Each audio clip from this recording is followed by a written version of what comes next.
On Truth-telling. A demonstration of the inseparability of truth from the telling of it. By Michael E. Hunter. 4. Young Manhood.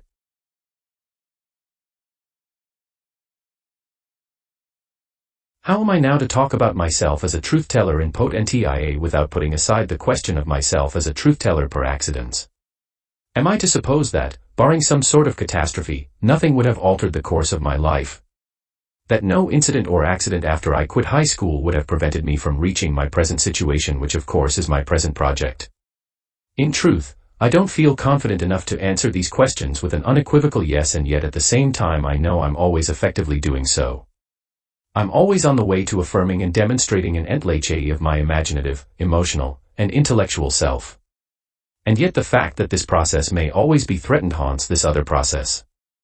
This present undertaking that is complicated and even overcomplicated by being the continuation of an affirming and demonstrating that has always been going on. That is barely separable from what is most uncertain about it, and yet, despite this, is never quite identical with itself.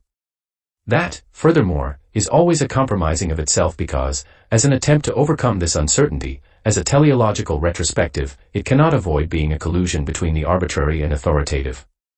As rare as it may be that some chance factor obliterates the entlache that has already gone some way to affirming and demonstrating itself, it still belongs to the world of potential being.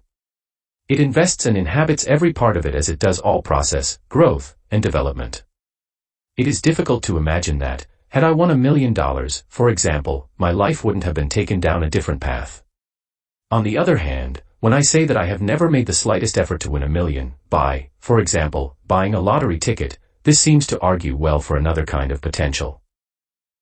How am I now to talk about that period of my life which, as a highly erratic if not erotic zone of life and learning, took up my late teens and early 20s? It may do well to begin by noting that, however much this period seemed at least to others or even to myself on occasion like a going out of control, it never resulted in any sort of personal crisis or breakdown. This is to say that there was always in me, along with a tendency to take risks, a sense of when to stop. So much so both ways that, looking back now, I know I was bolder than most people my age and yet less so, and sometimes much less so than others. With respect to the latter, there was often a romantic or voluptuous aspect which lured me on but never wrenched me from the orbit of myself. It was as if I thought there was always something there to be learned or appropriated without deflecting me from my proper path. Nothing formal or sharply conceptual ever told me what this path was, but, when I look back, I see an inner control which induces in me even now a certain respect. An inner control which was not the psychological compartmentalization or sealing off of disorderly and deviant behavior.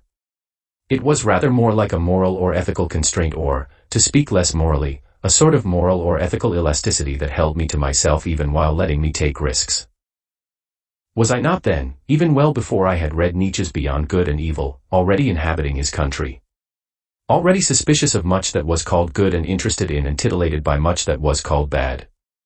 How else to explain the fact that I, an above-average student and athlete, not only dropped out of high school but, on the very same day, which happened to be my birthday, took off with a drug dealer to Vancouver? I who at that time had never so much as smoked a cigarette or taken a sip of beer. Who remained polite and respectful, conservative in appearance, short hair, horn-ribbed glasses, studious and virginal look, and modest in all my habits even to the point of not swearing.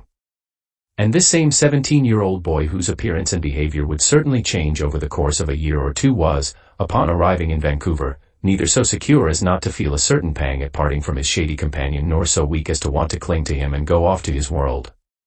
No, after kicking around in Vancouver for a couple of days and doing nothing of great moment, he turned around and hitchhiked back to Winnipeg. But no more was he tempted to go back to school in Winnipeg than to waste himself in Vancouver. The arguments put forward by well-meaning teachers and relatives could not reach him at the deepest level. Nothing they said was infused with fire but only spoke the practical language of the best to be done with the already in place. It had the common dull ring in his ears of treating him as an average person with average ambitions. And yet it was hard for him to blame them for not being able to see what was driving him because, apart from fantasies and vague arguments as to why school was no longer of benefit to him, what did he have to show? How could he distinguish himself from others who, often quite immature and foolish, overreach themselves and then end up as underachievers? Or those who speak a barely decipherable language when they declare they have a great mission in life? Or those who wouldn't be able to come up with a concrete plan or coherent vision if their lives depended on it. It was literature that had so far pointed out the way to him. There he saw that society and its dictates are not foolproof and can in fact be false idols. That a lack of vision or a lack of scruples, in collusion with a drive to comfort, security, and success, can haunt the best of societies. And yet the sensitivity and perspicacity of the artist, precisely among the things he admired most, seemed to him to be inversely proportional to what people handed out as best advice. The 17-year-old boy, the one I was then, knew at least this much, that he preferred having this sensitivity and perspicacity. And yet he was hardly against worldly success but only the loss of the first for the sake of the second. Better to be the adventurer in spirit who finds no earthly treasure than to be the treasure finder without adventure. Along with the above, there were a couple of other guiding threads in his thought. Threads that proved to be very strong and, if I may say so, the conduits and cables of a life. Though it is difficult to give a precise explanation as to how they first got laid out, there is nothing about his earlier life that ruled out their possibility. Even then he knew that being a good observer, though it didn't rule out being a good actor, ruled out playing a part so well the actor no longer thought of it as one. He had already observed enough of the difference between ordinary people and members of a respectable and reputed profession to realize that the latter, with few exceptions, no longer saw themselves apart from their career. A uniformity of bearing and presenting themselves to the world made of their sagacity and perceptiveness a strategically limited affair. Those who, by virtue of a both well-rounded and specialized education, were most able to shed light on vast sectors of the world, seemed least able to shed light on themselves. Instrumentalized and institutionalized, these personal selves lost their suppleness as well as their multifariousness. Or at least so it was on the social and therefore superficial level, for it was precisely there where clarity and order for the sake of efficiency were demanded. A Cartesian self fully confident of itself as a depth without depths, a foundation in and of itself, was the unwritten prescription here, if not the description many would care to give it. To some extent, all this he saw without analyzing it or thinking that an alternative could necessarily be purchased. The teachers he had come across and observed over many years were the ones he assumed had roles most open to breaking down such barriers, and yet, for all he could see, they were often the ones with their professional masks most securely in place. It wasn't clear to him then, as it would be much later, that everything done on a mass scale inevitably inclines the human towards the machine-like. All that there seemed to be was this human frailty and deficiency resulting from no real attempt to connect the self and all its experiences to professional means and ends. It is precisely the counter to this which he had caught sight of in Mr. Beach, and so at least knew existed as a possibility. At any rate, whatever was exceptional or extraordinary in such matters took up all the foreground of the possibilities he cared to envision. There was a second line of thought that complemented the first and gave it a certain form. As tensile and elastic as the first, there was nonetheless something of the willow or oak tree about it. Bend without breaking was more or less the doctrinal backbone of the would-be collector of diverse and sometimes dangerous experiences. 2 years later he found this doctrine better expressed in a saying by the Spanish philosopher, Santayana. It is important that, for the sake of my project, I don't falsely play the hero or insinuate without justification the extraordinary in the ordinary. To be sure, the temptation is always there, and I even feel I have the right to consider my past life a sort of preparation and training ground. Few there are, I think, who have gone about the task of physically, emotionally, and imaginatively testing themselves with as much curiosity and determination as I have. To be sure, great feats weren't required for all this, but neither had it anything to do with being afraid to stick one's neck out. I continually felt the need to put my nerves and my courage to the test with no other end in sight but improving my self-knowledge, that I no doubt confused with improving my self-image. Very rare were the occasions on which I fell short in this area, and, if my self-knowledge or self-image had been based entirely on these tests, it would have been a much more stable and secure, not to mention smug affair. But the truth of the matter is that my sexual and social hang-ups followed me from my late teens into my early 20s and, however obscured or reduced, could never be entirely shaken off. I remained essentially a loner even amongst others, and essentially a dreamer even when active. Given all this, my life at the time took on the aspect of a certain short-term formlessness and confusion underwritten by a long-term vision. Going out to my uncle's racehorse farm for what proved to be the last time, I continued to work hard and keep a work ethic in place. At the same time I finally got up the nerve to send a love letter to the girl whom I had longed for and admired while still in high school.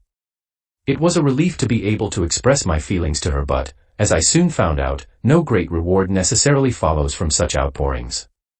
In short, the girl was spoken for and, even if this hadn't been the case, I doubt whether I had the proper credentials.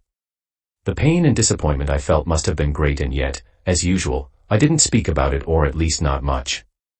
My uncles more or less treated the matter as a joke because, as far as they were concerned, I was simply going through a phase. Neither did I react to this put-down nor to a later one that came as a remark to the effect that, because I wasn't grown up and didn't have adult responsibilities, I didn't know what it was to have real problems. But when no less than a third put-down rolled around, my reaction was by no means slight. It caught both me and others by surprise. What triggered it was one of those insignificant events which nonetheless can have serious consequences. It began with a group of adults, my two uncles, one the racehorse owner and the other the former ranch owner and deep-sea diver, my aunt, owner of a beauty salon and married to the racehorse owner, and a German neighbor and business partner, a stolid, dark, and hard-working contractor, sitting around a table discussing the assassination of John F. Kennedy. Very quickly they came to the conclusion that the vice president, wanting to usurp the position of the latter, was responsible. So vociferous and vehement were they on this point, so prone to overlooking all facts that didn't agree with it, that the 17-year-old boy hardly could believe his ears. When he tried to intervene by saying that the chances of such a plan succeeding were very low and that Johnson, even if he had been the devil himself, would have been a fool to carry it out, he found all the adults ranged against him. However, it wasn't this in itself that put the match to the powder keg, but rather the comment that he couldn't possibly know anything about it because he was too young. It is strange to think now how this incident, with all its violence of emotion, operated as a sort of general catharsis. Perhaps it is because these incidents are so rare that, no matter how unreasonable it is to assume that the relatively untroubled surface of a person's life is the true sign of its internal state, as I suspect, many others make precisely this assumption. But what is really different between people, and here again literature is the greatest teacher, is not the existence or non-existence of hidden unrest but its underlying causes. In the case of my two uncles, my aunt, and the German neighbor and business partner, there seemed to be the need to make amends later by confiding to me something that otherwise wouldn't have been said. In the case of my older uncle, there was the long talk at bedside about his brother and the explanation as to how his hard businessman's shell was but the defense mechanism of an essentially vulnerable and insecure person. In the case of my aunt, a woman who had always struck me as being unusually cold and unfriendly, there was the story of her life and some of the trials and tribulations therein. In the case of the German neighbor and business partner, there was the general scorn and calling down of people engaged not in work but idle talk. Certainly from that time on it was much more difficult for me to believe that people, no matter what their prejudices were or what my own might be, were ever as simple as their thoughts or opinions sometimes gave out. By the same token, the readiness of people to pass judgment on matters of which they have little knowledge has always been a bugbear of mine. This essentially means that my reaction has not infrequently been excessive and violent. It is difficult for me to be objective about the anger and intolerance I have displayed on many occasions because I know that, from a purely social or psychological standpoint, it can be fraught with negative consequences. The most I can say is that my worst outbursts have rarely been attempts to intimidate others. Rather, the reverse has more often been the case. For those who idealize the orderly and identify truth with it, there is a natural resistance to exalting the passions. This runs as far as suppressing them and, at the most sophisticated level, denying them their constitutive role in truth-telling. Society being essentially an orderly affair, it is not difficult to see why this should be. For, after all, this order is never entirely secure and must continually be protected and propped up on many fronts. As much as all of this remains true, it is also true that society cannot be satisfied with merely prospering on the purely rational level. Every bid to look beyond itself or to look at itself from a beyond is proof of this. Herein the passions are given a certain recognition and rank which they otherwise don't enjoy. The upshot is that the truth of society, being richer than all of its conceptual schemes, is the human condition in its ultimate freedom. This ultimate freedom, so far as I can determine it, at the individual but also at the social level, is the type of decision we make that goes beyond the reasons we can immediately give for it. Or, to put it another way, that goes against the best reasons that others have given us directly or indirectly. If reasons for this type of decision must be spoken of at all, then let them be understood as that which is still on the way from the heart to the head even after the decision has been made. Le cura ses raisons que la raison ne connaît point. In my own case, I find that all the reasons for my quitting school and living the type of life I did have barely been collected in after 30 years. Only with the present project do they fully come to light as a part of and as a means to what most dearly matters to me. Naturally, I don't consider it to be part of my task to cite the dangers of the above as a doctrine to live by. A veritable army of truth-tellers, call them rationalists, already exists to combat such proclivities. As far as I'm concerned, there is no right or wrong side in this interminable war, which is nonetheless fought along moral lines.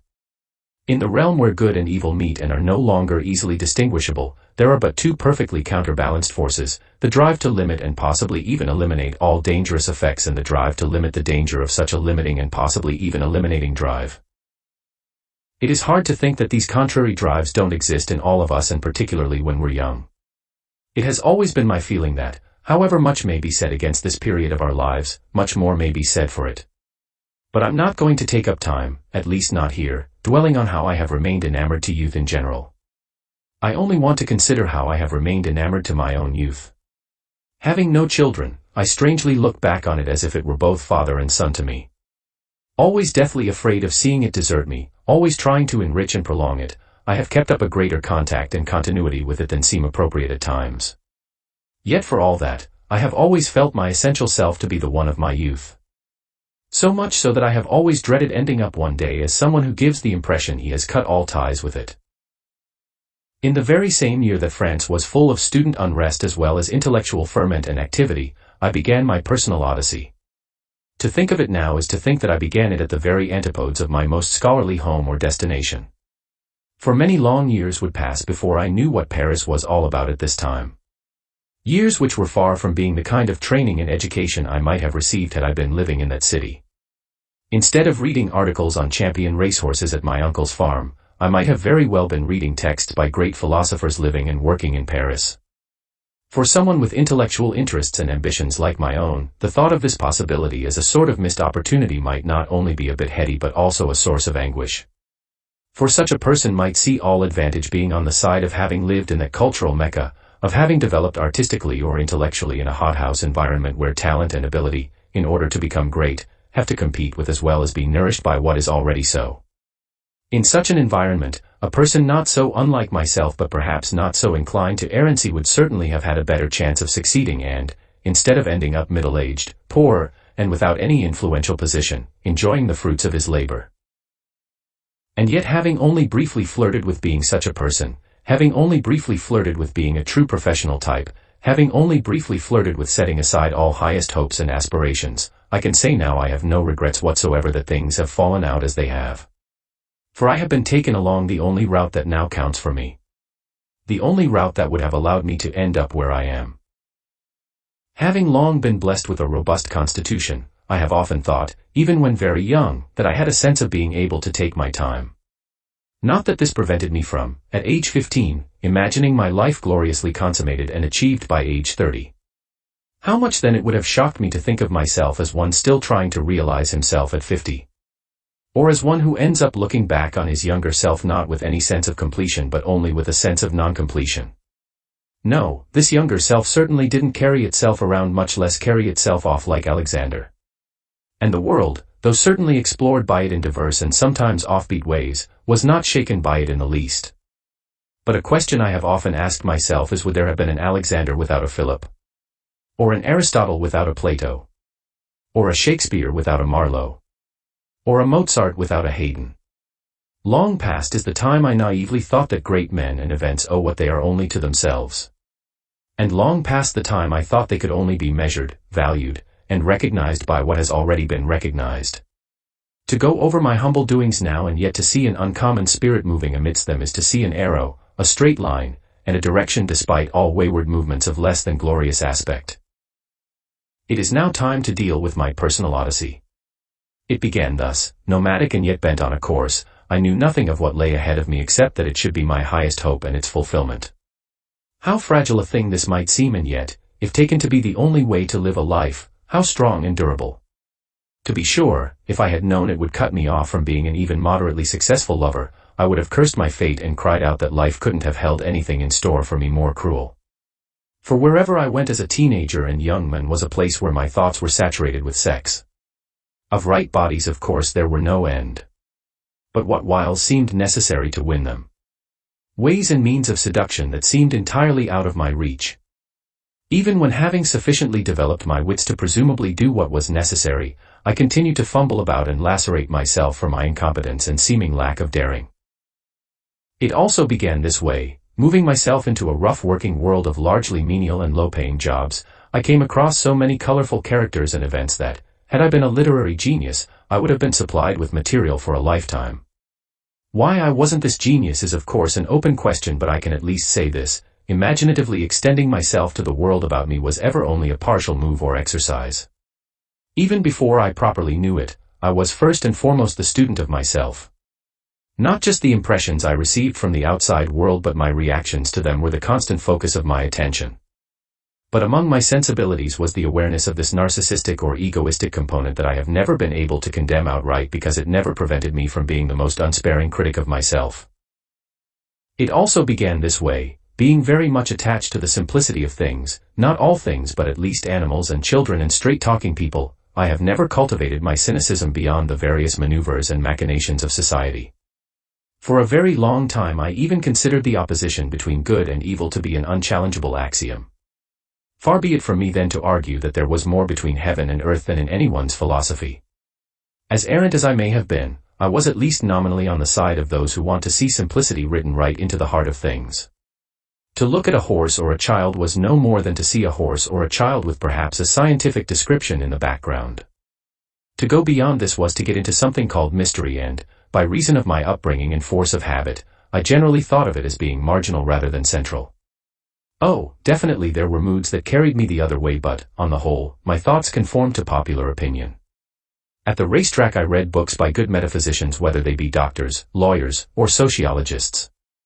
Never was I a reader who stayed only with magnificent stories, and, as far as poetry goes, which I take to be the relatively non-metaphysical, I left it alone for a good many years. It also began this way. I was a good Cartesian well before I had read the Meditations. My thinking self was a reality which I took to be wholly unto itself and separable from everything else. My thoughts and feelings were the most private of things, and everybody else was in a similar situation. Most certainly language could communicate them to others, but language itself wasn't thoughts or feelings. It was rather the often inept tool for catching hold of and containing the sense or meaning of them. Of course language did the same for the outside world, which was no less separate from it than my inner self. Shuttling back and forth between mind and world was not only language but the body. The very personal and yet very public body. The body I was so narcissistically attached to. The body I wanted to make big and strong and muscular and sexually attractive. The body I wanted to put into action and set up high and accomplished. The body I wanted to unite with another so I could forget mine in the enjoyment and perfection of the other. Up north.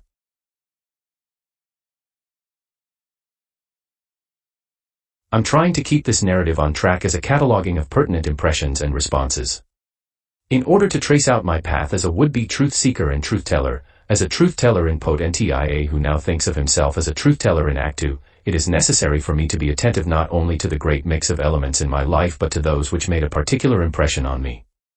Perhaps I should no longer be so concerned about having to point this out, to signpost it from beginning to end. After all, isn't it clear by now that this path I'm on is two? The one which I'm now drawing and the one which has drawn me. But of course I'm thinking of the reader who will come after me. The one who has always been imagined in the background but northwest other place, because first and foremost I wanted to be telling the truth to myself. To avoid stretching or thinning it out or pretending that it came without doubts and uncertainties. But never being entirely sure of this, there is always the temptation to reaffirm it. Even now I'm tempted to say, both to myself and to the imagined reader, that, if I had ever thought there was someone better qualified to carry it out, I would have mentioned it by now. After passing yet another summer at the racetrack and after various developments and events that allowed me to cultivate a more forceful and, indeed, irascible personality, I went up north to work at a huge hydroelectric project. Going into the correspondingly huge beverage room that lay just outside the camp, everything was built of aluminum trailers, was no less than my first attempt to drink alcohol. Being 4 years under the age limit, I lied vociferously to the waiter who at first didn't want to serve me.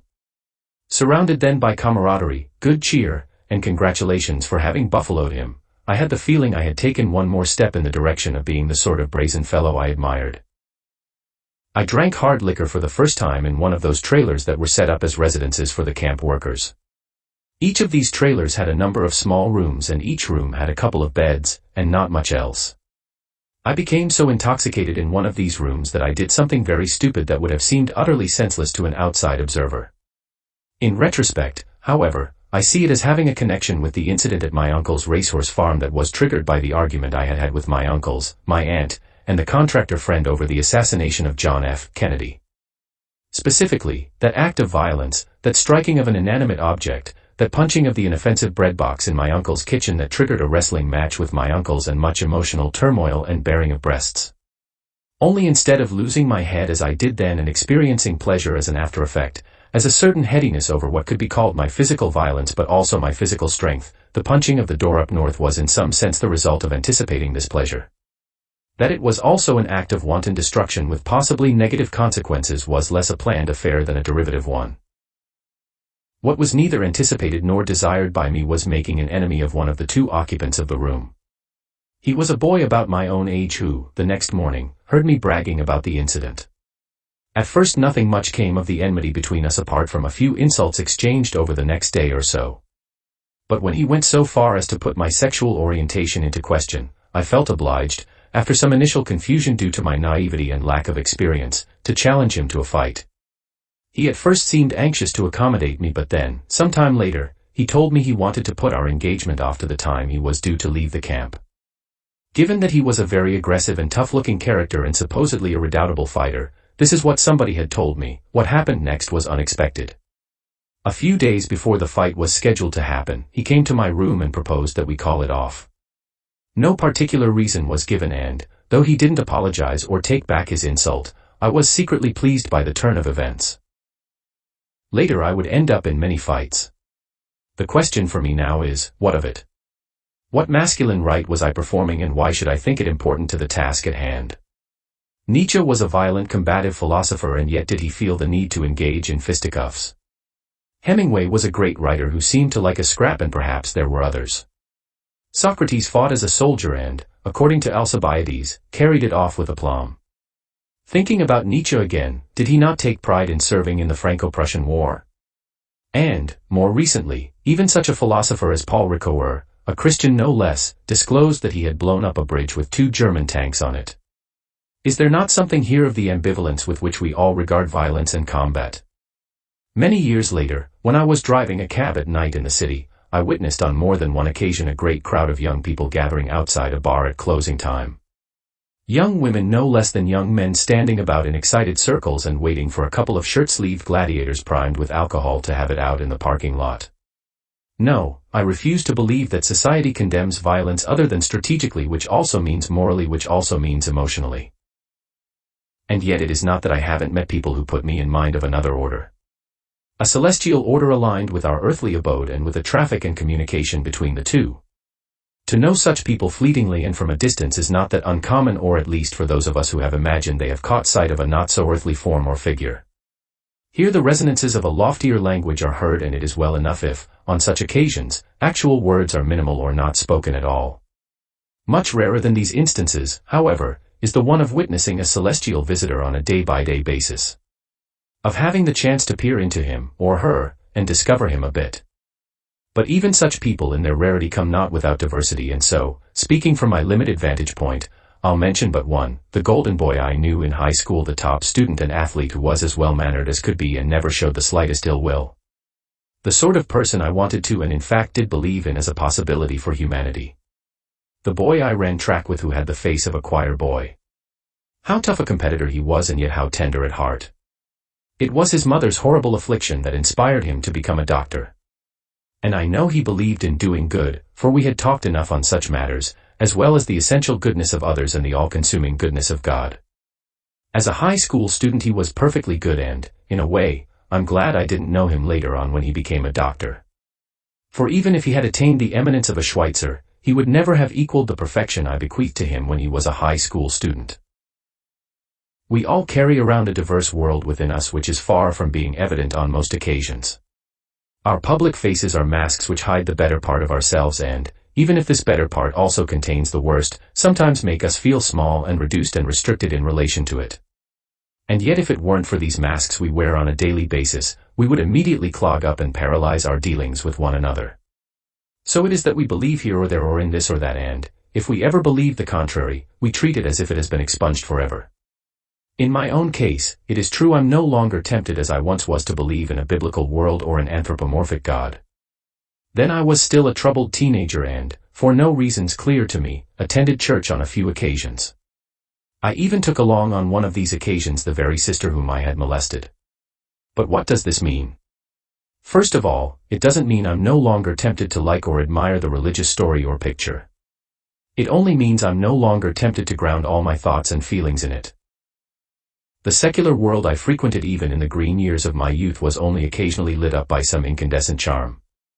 As thankful as I was for these chance occurrences, they were infrequent enough to make me feel oppressed by the contrary. Whatever the circumstances or situation, day-to-day contact with it made it seem as if it had been there for a dull eternity. Such is our attachment to the fleeting moment which more or less has the power to conjure away this inertia. Work and pleasure usually do an adequate job of this, but even they, in their repetitiveness, can be less than satisfying. Yet as much as I was set on stimulating myself with new adventures and experiences, I was held as if by an invisible leash to the relatively non-reckless and controllable. The huge amount of gambling that went on in the hydroelectric camp night after night, card games where players regularly bet and lost their paychecks, had no appeal to me. Even my intake of alcohol, as abusive as it was for some years, never prevented me from doing whatever I had to. Lucky was I then to find the way before me always open and promising, no matter how flat my life seemed at any particular moment. With respect to the ravages of alcohol, one case made an indelible impression on me. It involved a young man of about 30 whom I often spotted in the huge camp dining room.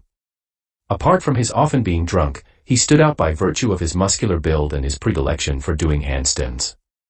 Attracting attention seemed to be important to him, for he performed this feat on more than one occasion before hundreds of workers lined up at the serving counter or else seated at long tables. I soon heard that he was a former gymnast from West Germany and had even represented his country at the Olympics. One time I saw him so drunk that, after having sat down with a huge plate of food in front of him, he suddenly slumped forward, his face landing fully in his plate. For several moments he didn't move a muscle and simply rested there. When he finally sat up, his face was grotesquely painted with mashed potatoes, gravy, and whatever else he had in his plate. Such blatant self-humiliation as public spectacle, as caricature of what he had formerly been, profoundly shook me. It was Montaigne who said there is more difference between men than between men and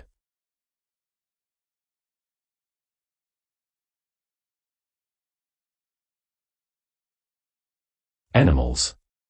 Although I'm not inclined to agree with this, I have never failed to wonder at the differences between human beings.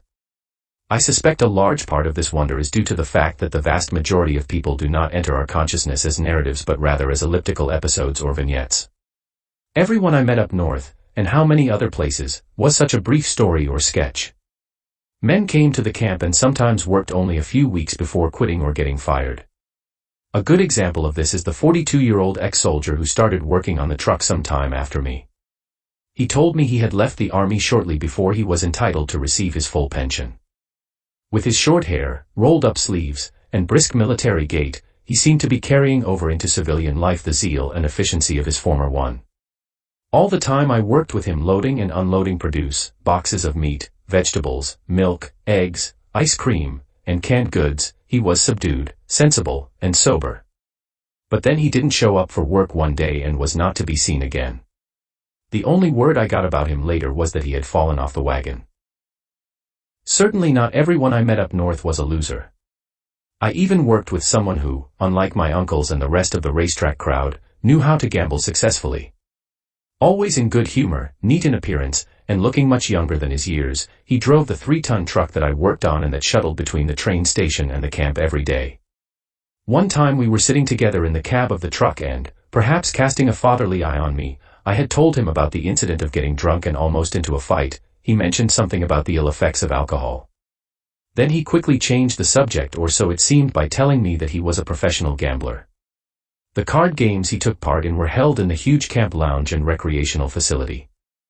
It was a place I had visited a few times to play pool. He confirmed the stories I had heard about men who, having gambled away their earnings, left camp with nothing to show for months of hard work. He told me their ill luck was generally attributable to their playing under the influence of alcohol. Then he pulled out a loose bundle of $100 bills and fanned them before my eyes.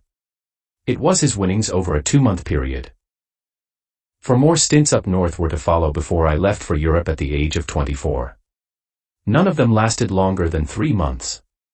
While finding up there a world that was rough, frontier-like, and overwhelmingly male, I never experienced it as a war zone and never thought of it as a place of life and death struggles. On the contrary, heroics were few while talk, including the most inflated, went on everywhere. Abundance was also there in the kitchen where the amount of food thrown out was truly staggering.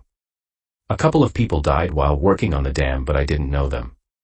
By and large, the worst danger was a bunkhouse fire caused by a lit cigarette. Personal demons were everywhere, but these were brought into the camp from other places. And like in Eugene O'Neill's play, The Iceman Cometh, many had their pipe dreams to comfort and entertain them as they moved from camp to camp. Some had designs on others, but most calculated no further than their paychecks. Some were the hardest workers to be found while others were bone lazy. Some were lovable rogues who broke the monotony of camp while others were complainers. Some were intelligent while others were illiterate. Some had undergone remarkable transformations and, in relation to their former selves, were unrecognizable. Some were friendly even though they had come down in life. Some were unfriendly because they had come down in life. There was a man with 12 children who told me he wished he could put his brain into a 20-year-old body. A hotshot type whose fundamental dictum was that bullshit baffles brains. A tough stope leader who told me all novice miners were soft. A Mexican roommate who, when he caught me on the verge of masturbating, suggested I get a girlfriend. A nearly blind Mennonite who took umbrage at the slowness of my chess game. A drunken lunatic who broke into my room one night. A not-so-ugly American who preferred Canada to his own country. A mousy-looking character who got angry when I told him a ballet dancer needed to be every bit as fit as a hockey player. A French-Canadian foreman who fired me when, following his instructions too closely, I passed the mop over the floor rather than mopping it properly. A tough-talking kitchen worker who was amazed I could read without moving my lips. A First Nations person who, working in a small camp with few facilities, regularly hired a helicopter to go cash his paycheck. As far as what are commonly called character-building experiences, I don't suppose I have mentioned all. Amidst the welter of impressions that constituted my waking state, I was constantly pushing for a self that couldn't easily be rocked or destabilized. If there were a heroics or, better, a self-styled school of heroics in all this, then staying on my feet while being buffeted by discomfort and adversity was both my study and practice. I don't think I'm being pompous or pretentious in saying this because, right up to the present moment, few things have got the better of me. And no doubt there are people who, while displaying utmost courage in certain areas, lack it in others. It may even be that their will to compensate for such cowardliness makes them undertake great things. They would then be a little like Lord Jim and, in secretly persecuting themselves, spur themselves on to what they otherwise wouldn't do. If such is the case, then my not succeeding at the highest level is to be explained by the fact that, until quite recently, I have never felt the need to compensate for a huge deficiency. The great exercise or exertion was lacking because I never felt the need to take away from one part of myself to concentrate all my forces on another.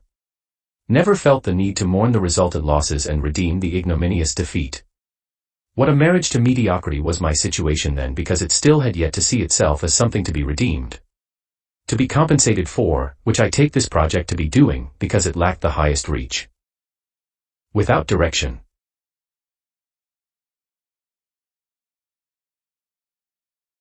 My second stint up north didn't last much longer than a month. I got fired for being difficult and contrary. At the time and for some time to come, a lot of my moves seemed to lack rhyme or reason. Though I spent a lot of time imagining myself to be a person destined for all sorts of titillating adventures, I carried out virtually no amorous intrigues and shone less in the company of women than other places. Likewise, I never built up a solid network of friends and acquaintances because I preferred to roam about in the image of a knight-errant. Though at times I fitted myself in with people of my own age, I could never get over the feeling I was nothing more than a visitor. It is as if I were afraid of being taken over by the sameness of their society and having the distinctiveness of my thoughts drowned in theirs. Even when I got mixed up with drugs, it was a quick plunge in and out. Nothing could hold me because nothing ever came close to being the consummation of my dreams. During the first 2 years of my working life, I held down some dozen jobs. The longest lasted about 7 months and the shortest an hour. Along with returning to the racetrack for yet one more summer, I did brief stints as a factory worker, a miner, a kitchen worker, a cook, a carpenter's helper, a laborer, a truck driver, a car jockey, and a salesman. During the same period I tried to enlist as a common soldier in both the Canadian and American armies. The first refused me because I was judged a person who wouldn't stick it out, and the second for a technical reason having to do with my Canadian citizenship. I also made a half-hearted attempt to go back to school. Acting unruly and spurning authority the brief time I was there, I had the feeling of being a man in an environment where I had formerly been a boy. So much of what I was doing then seems to me now a rejection of middle-class values. Certainly it was far from being politically or ideologically motivated. No, it was something much more vague because I was never formulating plans to actualize an ideal. Rather, it was more like a preoccupation with the perpetual shadow that falls between it and the real. With the middle-class denial of this shadow in its very profusion. The pretense that right-thinking society was a vector towards the highest and best. For a long time I had been sensitive to certain contradictions and falsehoods caught up with rampant materialism and its secret rule in so many sectors. Is this the reason I chose to put adventure rather than luxury into my life? Certainly I was as dazzled by riches as others were, and, if ever I had come into great wealth, I'm sure I would have turned hypocrite or else abandoned my morally more fastidious self. Self-control only goes so far and, to say it plainly, Christ's temptation in the desert is a model few will ever take to heart. But if ever I myself was tempted to do so, it was along the lines of the parable about laying up one's treasure where moths and thieves couldn't get at it. What a confusion of violence, sexual urges, and moral compunctions I was then. Anecdotes could abound at this point, but one incident in particular sticks out as being illustrative. I was walking home late one night in the summer when 2 young women suddenly rushed towards me from the other side of the street. Breathlessly they told me that a car loaded with young hooligans had been following them. Since an all-night coffee shop was nearby, we promptly repaired to it. Both the girls were attractive, and so I was immediately aroused and excited by their company. No doubt I wanted to be helpful and make a good impression. However, I didn't have long to exercise my feeble charms before a young man came over to the table and sufficiently ingratiated himself to take up a seat.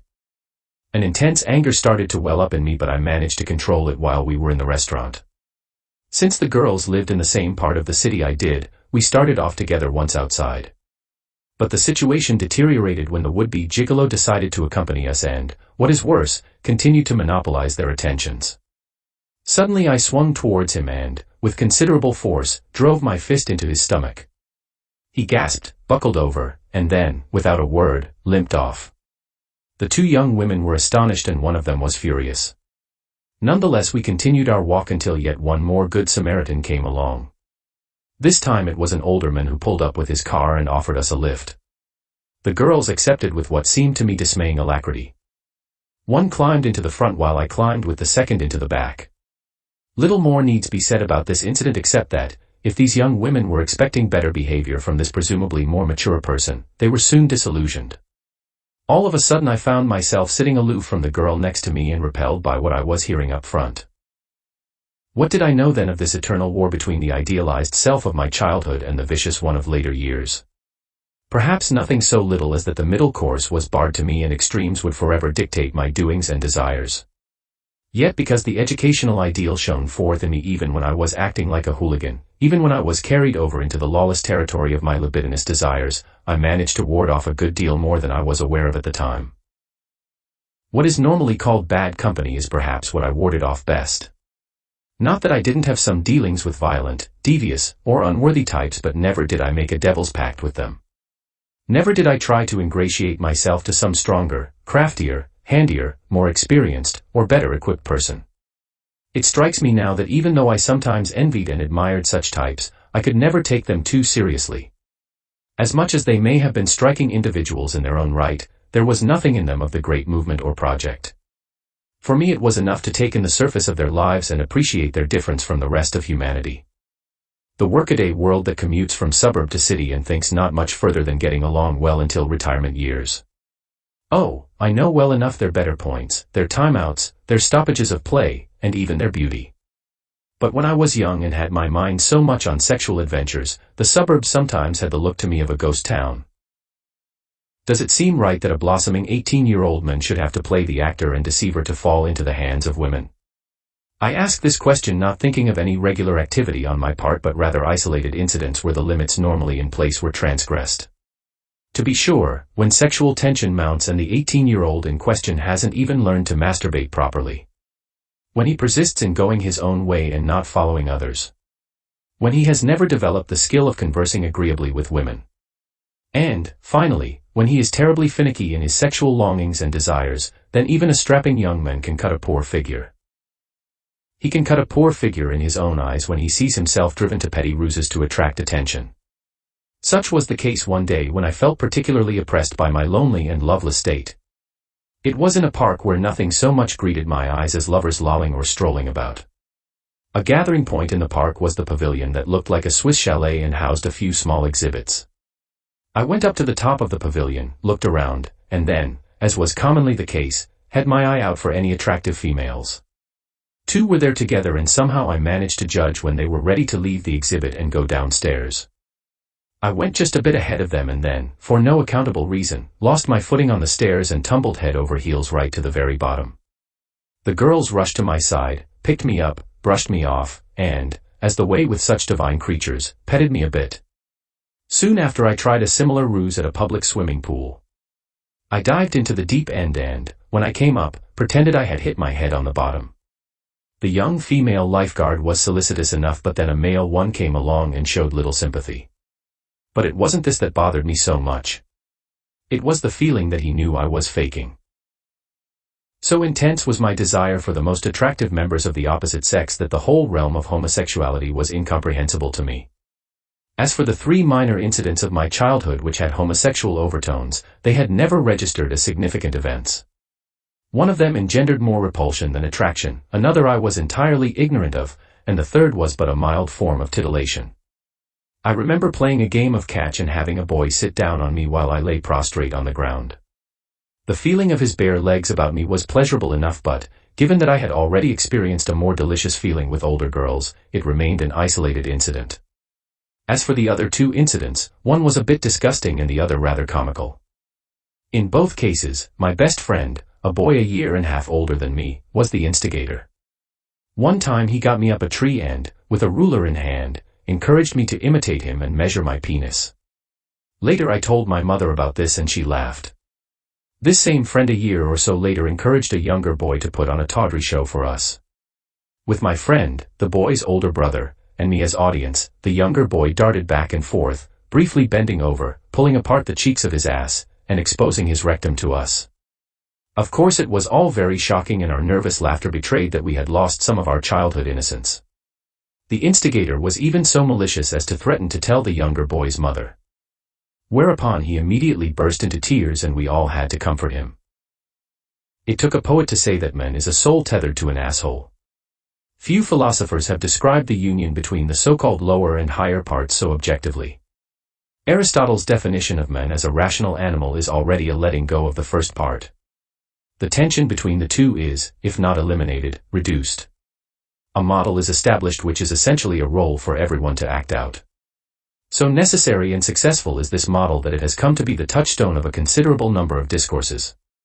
Indeed, much truth-telling as well as much falsehood proceeds from this point insofar as the manageability of the former requires the complicity of the latter. To treat human beings as talking heads with appendages is generally to keep silent about the ways in which the latter have their say through the talking heads. And since the ways in which they may do so are legion, truth-telling in this area can never be scientific or systematic but only exemplary.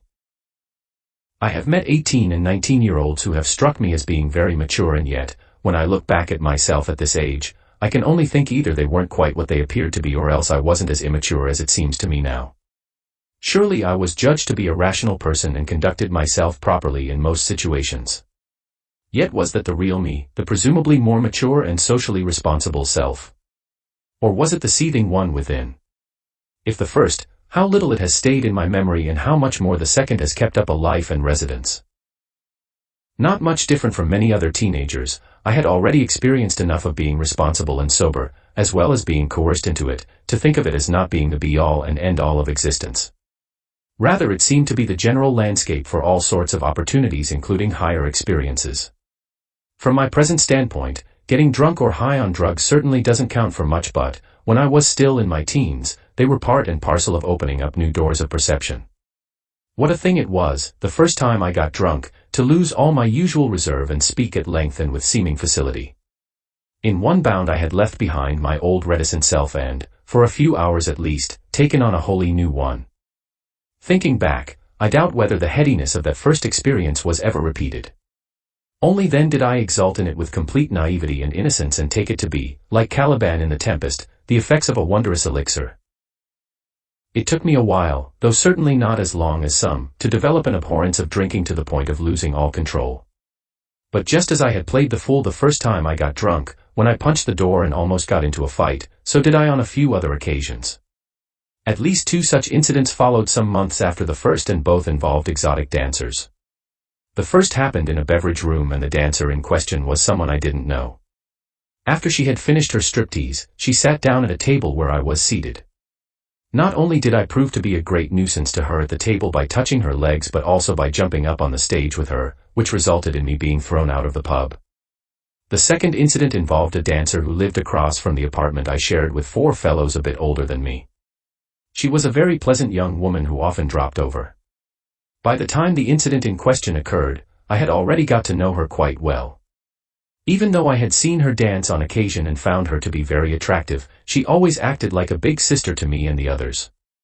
Her live-in boyfriend was about 10 years older than her and didn't hide the fact he was a petty thief.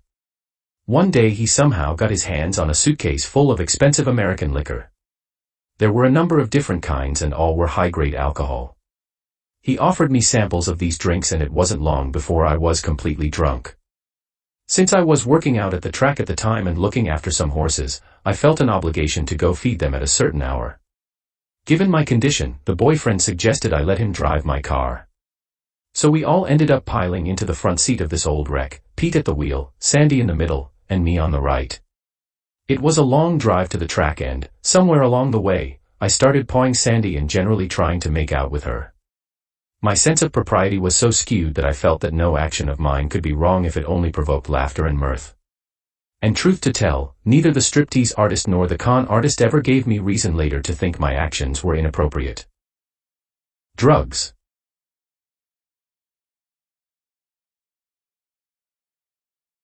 After I had personally experienced alcohol as a Circean potion and myself as a swine, I learned eventually to drink more moderately. In the meantime, I took a brief plunge into the drug world, or at least that part to be found in a middle-class setting. It involved some pretty freaky experiences, but no sex orgies and certainly no violence apart from one police raid. I do remember an incident where a young lady, an overnight guest, sleepwalked her way into the living room where I was bedded down. Being a light sleeper, I woke up and watched her as she slowly made her way over to some big chair or sofa. I then went over to her, picked her up and, without her ever waking, carried her back to the room she had come from. The next morning I told one of the other residents about this and he suggested she was faking. As far as my drug experiences go, I barely touched marijuana or hashish and took the more powerful drug LSD only twice. It is necessary to distinguish between the first experience and the attempt to repeat it. All my most vivid memories of dropping acid come from the first. Long before I had read Heidegger's Being in Time, I experienced having the world about me and all that it contained suddenly become strange and distant. And yet it wasn't that the familiar was effaced but only shaken from its foundations of a knowing certainty. Multicolored strobe lights, a darkened room, a kitten playing, some other druggies carrying on their banal chatter, all of this suddenly took on the aspect of an unrehearsed ritual. A surface with infinite depths. Glued to my own thoughts and perceptions, I was perhaps for the first time reduced to a mere shadow of myself, a small corner of consciousness peering out from its now humble home. My significance was no longer that of an actor playing on center stage or even in the wings, but rather of being interrelated in multiple ways to a passing scene which itself had the significance of millennia. This thinking, seeing, and hearing smallness of myself, this corner of consciousness, was able to cast a more appreciative eye than ever before on the miraculous presence of things. Both natural and man-made objects were illuminated as if from within. Even the very dust on the floor startled with its intrinsic beauty. Yet this mind with its reduced ego knew very well that it had altered itself and that it was contributing to the transcendent scene. It knew very well that the normal state of consciousness was considered to be the right one and a not unwelcome point of return. It knew all this and still wasn't sure, no more than today, that all deception belonged to the altered state. Far from staying in the apartment all night, I shortly went out with 4 other people. They were all as high as I was. We took the elevator from the 8th floor down to the underground parking lot. It was the longest elevator ride I have ever experienced. Some people got on at the 6th floor and, with their impassive faces and avoidance of eye contact, seemed to all of us, who were busy making faces at one another, comically inept. They got off at the main floor and we continued to the underground parking. Walking across this proved to be like traversing a wasteland. It went on without end. But finally we arrived where my car was parked. It was a humble vehicle, a 50 Dodge with a standard shift. But after I took it out, it gleamed in the moonlight and became fabulous. Taking this car out on the road proved to be an incredible experience. As the ride in the elevator and the walk across the parking lot had shown, my perception of time and space had been immensely altered. Thus it was that, whenever I came to a stop, I would brake for what seemed like an eternity. The car would slide along the road like a cake of ice, finally coming to rest. I would then have to go through, as if in slow motion, putting the car into first gear, releasing my left foot from the clutch, and then pressing my right foot down on the gas pedal. The activity of my right arm while changing gears, a mechanical up and down movement upon accelerating or decelerating, had a hypnotic effect. Soon I felt that all the movements of my body were not so much in my control as being caused by the more powerful ones of the car. It was frightening enough to make me proceed with utmost caution. This and a few other strange things happened that night. The next morning I went out for a long drive by myself. Somewhere on the outskirts of the city, I rejoiced that all was back to normal. While I was briefly inhabiting this drug world, a couple of other strange incidents occurred.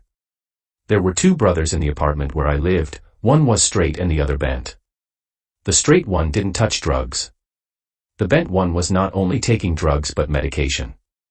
What was the stranger experience? To see him writhing and having convulsions on the bathroom floor or to be invited to a poetry reading in this same bathroom. Curiosity being not the least of my traits, I let him persuade me that the reading could only take place there. Thus it was that, while I sat on the toilet seat, he sat on the edge of the bathtub with a sheaf of papers. Reverently he began to read some of his poems. Every so often he would glance up and smile at me. At one point he broke off and suggested I would be more comfortable beside him. I politely refused and he continued his reading. Eventually his brother came along and knocked loudly on the door. It was time for our session to end because the salon had been booked for other engagements. It seems noteworthy to me now that, while so much was communicated to me through the bathroom poet's looks, manners, and gestures, nothing came to me through his poems. And I doubt whether the situation would have been much different if he had written or read the best poetry in the world. And this not for the reason that I was frightened or agitated by his behavior, but because it fascinated me. Was the sexual instinct so perfidious that it would make use of even the most personal and prized possessions? That it would risk insult, confrontation, and perhaps even worse by presuming where there was little or no reason to presume? To judge by a casual remark of his brother later, he had tried the same stunt with others. No doubt I'll never know how soiled he felt or how soiled he was made to feel by being attracted to, and here I'll permit myself upon with Freudian implications, the wrong kind of plumbing.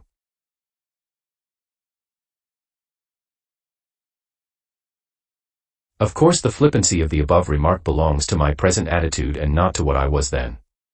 As an 18-year-old, I was still fairly ignorant and innocent.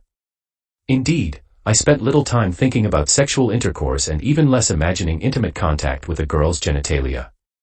Only the female form, movement, gesture, and voice could arouse in me a desire which seemed limitless. Moving leisurely about the grand surfaces of a woman's body, undulating and curvaceous, filled up the bulk of my sexual fantasies.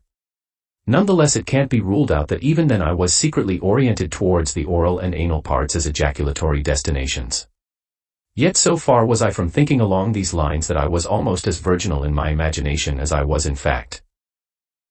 Neither as a young man nor later on was I ever able to tolerate for long a situation that seemed to be exhausted of its experiential possibilities.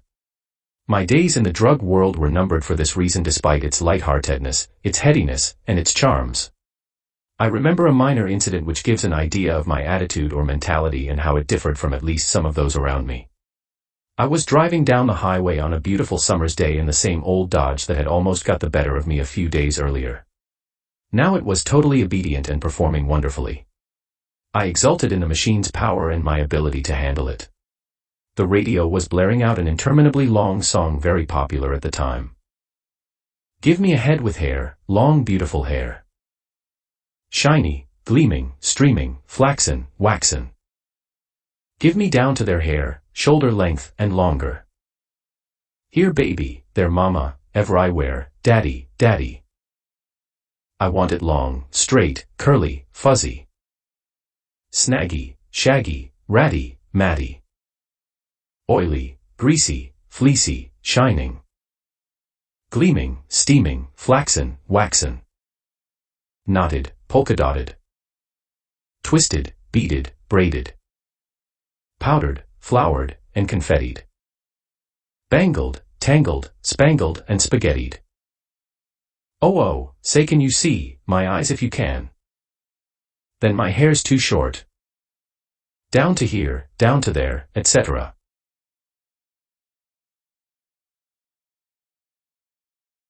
I remember these moments now as being one of those rare events where I could glory in my youth and even imagine it would go on forever.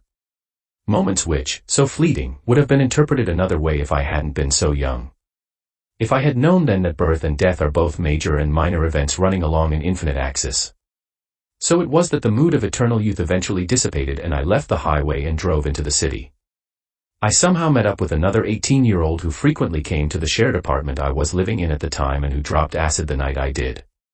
With him now in the front seat, I headed back to the highway with the hope of rekindling the euphoria I had experienced earlier. Naturally enough, we talked about our acid trip and some of the incidents that had almost freaked us out. Such as going down the elevator with the people who, getting on after us, acted like automatons. Or such as turning into the gas station that resembled an eerie space launch on another planet. Or such as getting pulled over by a cruiser car that nearly frightened us all to death. We thought it was on account of our being stoned, but it turned out to be over a minor infraction.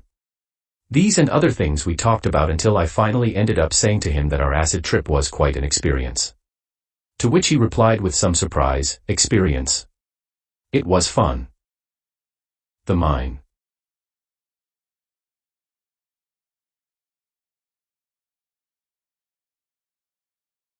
Could anything be further removed from the scene than where I was a bit later? Surely not a pure pleasure seeker such as I had with me that day in the car would have gone of his own free will from what was fun but hallucinatory to what was hallucinatory but not at all fun. Working 1,800 feet underground certainly didn't require acid to make it such an experience. I remember very clearly getting into that creaky cage every morning for the infernal descent. Men packed together like sardines and stops at every drift to let a handful out. A lunchroom way down in the bowels of the earth full of rough types who didn't have much use for acid or long hair. A windy tunnel that had been blasted out of adamantine rock. A set of narrow rails running down it and or cars sitting or moving about. An underground cavern that looked like something out of Dante's Inferno. An absolute darkness everywhere, there was no miner's light to breach it. A sense of time that went from minutes dragging out like hours to hours whisking by like minutes. A sense of work that put me in mind of Sisyphus. A sense of great danger and possibly even of dying when, after having been struck across the throat by a rock bolt projecting from a passing ore car and after having been knocked helmetless and lightless to the ground, I heard the wheels of the ore car rumbling close to my head. But what bothered me more than the danger, the darkness, and the dampness was the rather haphazard and non-specific nature of the work. To begin with, it seemed that I spent half my time walking about in the dark and getting lost. Apart from a few occasions when I had to help experienced miners carry some heavy object or set charges in the stope, I was either left to my own devices or shoveling sludge into an ore car. No one accompanied me when I did this highly unpleasant work, and so, not being saved from the most incredible monotony I have ever experienced, it took on the allure of a truly Dantesque punishment. Yet what ultimately drove me out of the mine was none of this but an allergic reaction to the ore. Thinking about it now, I'm a bit amazed that, Had it not been for the running sores under my glasses and the rashes in the creases of my elbows and knees, I would have worked longer in that place. In any event, I was reassigned to the surface and went to work with a crew of men who, like gnomes in a workshop, thought nothing of taking a 2-hour nap in the afternoon. Then for some reason I was transferred once again and given a much more active job outside. But not active enough, apparently, or maybe not gnome-like enough, because one day I was called into the boss's office and told I was redundant. I fear now a certain loss of my subject in this narrative. Certainly not the personal one of myself but the philosophical one of truth-telling. Before these two subjects can come together more explicitly, I must traverse a number of years of being in an intellectual wilderness. A period where I bounced about from pillar to post and outwardly didn't advance much. A period where I often acted so selfishly and stupidly that even now I'm forced to ask, were these experiences so vital to the present project's coming to be? And, if so, are they still vital to it as recounted and re-examined experiences? In truth, I'm still on the track of my lifelong attraction to the extraordinary and heroic. It seems to me it has carried me to a certain kind of truth-telling that most people don't do and wouldn't even deign to do. Yet I don't want to take too much for granted, and so, if there be such a lifelong attraction, then everything about it, the good, the bad, and the ugly, should be revealed. Given the complexity of human nature, there is no reason to assume it should be innocent, one-dimensional, entirely stable, and immune to outside influences. Only in the way I'm proceeding can this attraction be both tested and traced out. Tested every step of the way so that, if the telling of my story is nothing more than an egoistic trip, then at least it will be exposed as such. But if it is something more than this, then to the extent that all truth-telling is inseparable from the ego, it is an area to be delved into with as much rigor as possible. Stupidity.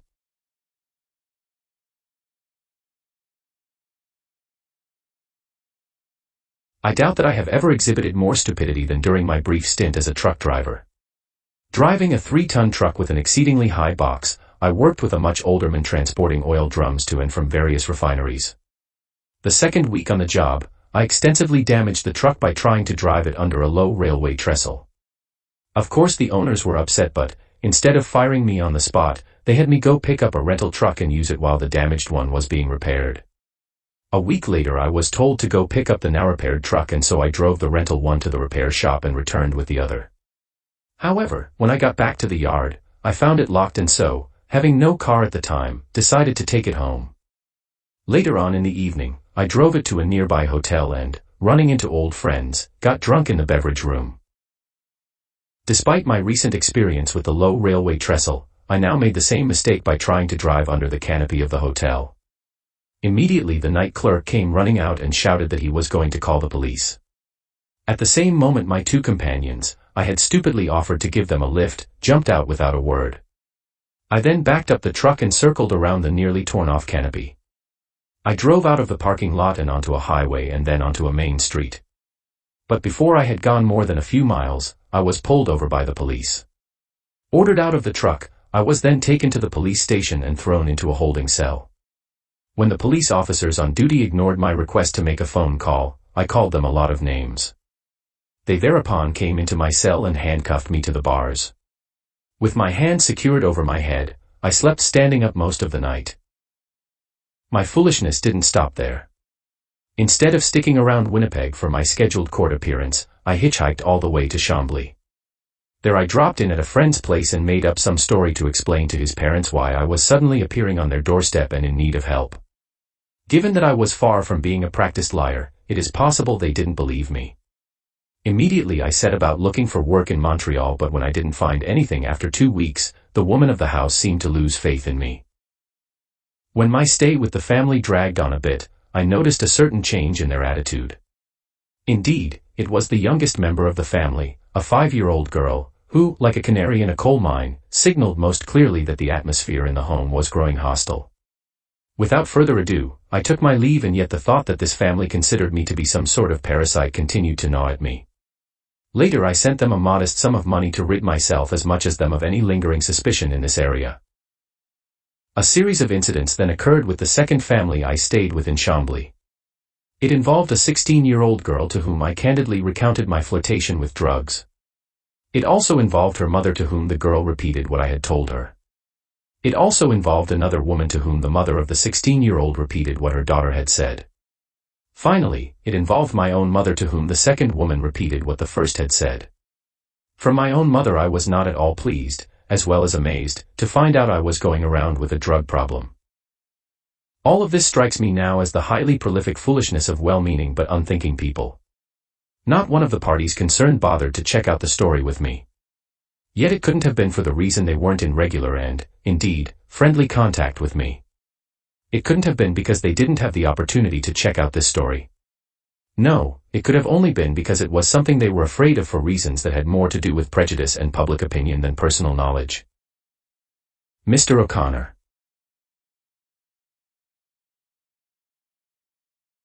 Not far away in a suburb of Montreal called Greenfield Park lived an old couple who had befriended my parents when they were just starting off. I visited them a couple of times and then, in order to be closer to my workplace, I asked them to take me in for a while. A number of things about this couple revealed them to be among the most kind, generous, caring, and devoted of people. Both had tended on ill parents over many years. Both had helped out many friends and neighbors. Both regularly attended church and had taken part in charitable organizations.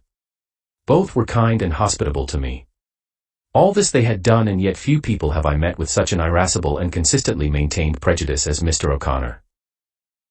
Absolutely unapologetic about having this prejudice, Mr. O'Connor seemed to have no difficulty squaring it with his Christian faith. To be sure, he was in accord with this faith insofar as he would unfailingly help out his French-Canadian neighbor. But he was in blatant contradiction of it insofar as he would repeatedly vilipend and vilify the French-Canadian people. As a member of an English-speaking minority used to exercising power, he strongly resented all attempts to erode this power and distribute it more equitably. But being relatively unschooled and ignorant, he didn't see that his attitude had less to do with Christ's Sermon on the Mount than justifying conquest and colonialism. His bigotry was a way of discharging a lot of his anger over some unhappy personal experiences that involved having a good livelihood being taken away from him by certain union practices. Suffering from this, he came to see the first as representing the good and equitable management of the English-speaking owner and the latter as the destructive interference and false pretensions of the French-speaking worker. Absolutely blind to all historical injustices suffered by the latter, he lived his life as a harsh and unfeeling man, continually redeeming himself by his unimpeachable conduct as friend, neighbor, worker, churchgoer, and tax-paying citizen. For no reason in particular, I went one day with him to Mass. The liturgy droned on in a way that seemed to make bearing the boredom of it part of doing penance. At one point the priest invited all members of the congregation to introduce themselves to the people sitting nearest them. With a great deal of rustling and murmuring, the flock then reached out their hands to one another, and some even turned around and did the same over benches. In the meantime I virtually sat on my hands because my distaste for such displays was so great that it prevented me from even being polite. On another occasion the O'Connors had some guests over. A mother with her son and two little girls. The son was in a wheelchair suffering from muscular dystrophy. Not much older than me, he didn't speak but simply jerked about in his chair. For this reason, he was strapped down to it. The mother incessantly interrupted her conversation to reprimand the two girls for the slightest display of liveliness. At the time I thought it was all rather mean and unnecessary. But thinking about it now, it might have been a highly specific form of penance. For if this woman felt guilty about having brought her son into the world, perhaps she felt no right to take pleasure in the two normal children. In addition to being prejudiced against French Canadians, Mr. O'Connor was also prejudiced against Jews. As a tile contractor working in Montreal, he was often in their homes renovating their bathrooms.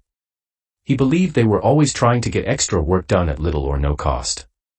Like many people with limited intellects, Mr. O'Connor reasoned from the part to the whole and, in doing so, took the part to be the essence and defining characteristic. There are many Mr. O'Connors of one sort or another in this world, and so, given certain circumstances, persecution and pogroms become possible. In ordinary circumstances, however, their goodwill and humanity is precisely what stands opposed to letting this genie out of the bottle. Loose in Montreal. 7 Jewish brothers owned the high-rise office building whose underground parking lot was where I worked. It was situated smack downtown and had barely been erected before I got my job there. In charge of the parking lot was a middle-aged man who seemed to be well off and have a lot of time on his hands. He would hang around the parking lot all day for no discernible reason. Because the building was new, it was far from being fully occupied. As a consequence, few cars came into the parking lot. As one of two car jockeys with not a great deal to do, I experienced the pleasure of what is crudely called shooting the shit. It was difficult for me to look down on this activity for, although it could be crude, distorting, and deficient, it could also be stimulating, entertaining, and informative. Think now that I was content to do this while others my age with comparable talents and abilities were busily grooming themselves for careers. Surely I knew that, if ever I was to be one of their number, I was going about it the wrong way. Yet so far was I from dwelling on this or feeling some urgency to change the situation that the only way I can explain it now is by once again referring to my preoccupation. As one-sided and prejudicial as it may have been at times, my ongoing impression of the professional type was that he was a clever, calculating actor. Someone who sacrificed his youthful exuberance, spontaneity, charm, boldness, and candor on the altar of conformity. Who was never concerned with reaching an unreachable star and who no more put me in mind of the extraordinary and heroic than the assemblage of courtiers and counselors in a Shakespeare play. But be sure my life was not that of a Shakespearean hero. Apart from behavior that sometimes resembled a scaled-down version of Hotspur's, it was more Dostoevskian than Shakespearean. Still troubled by my sexual desires and my inability to satisfy them, I spent a good part of my time frequenting bars. After moving out of the O'Connor's place, I took up residence in a single room. Periodically a train would go by and give it a good shake. Otherwise it wasn't very interesting. During the 4 or 5 months I was there, I brought to it but one visitor apart from a couple of co-workers. I met her one night in a bar and I suspect she belonged to a well-to-do family. Despite this, her manner wasn't in the least condescending. She was intelligent, likable, easy to talk to, and probably curious as to what I was all about. But seeing as how this didn't involve making something of myself in the near future, I was probably out of her league in a way that she didn't quite realize.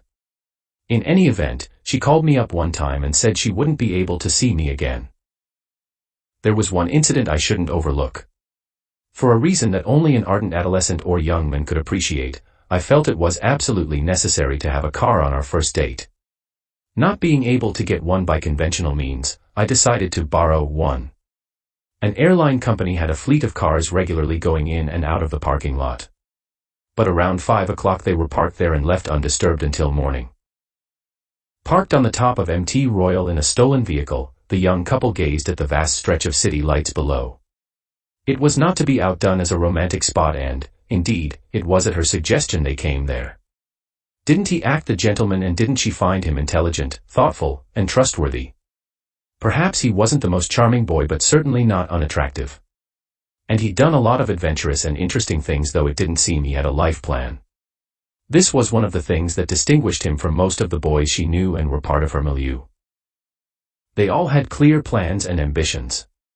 And some were even well on their way to fulfilling them. But they could also be a bit vain and full of themselves and hard to put up with. They seemed to think everything revolved around money and what it could do. It was nice to get away from that for a while. He was the first guy she'd ever gone out with.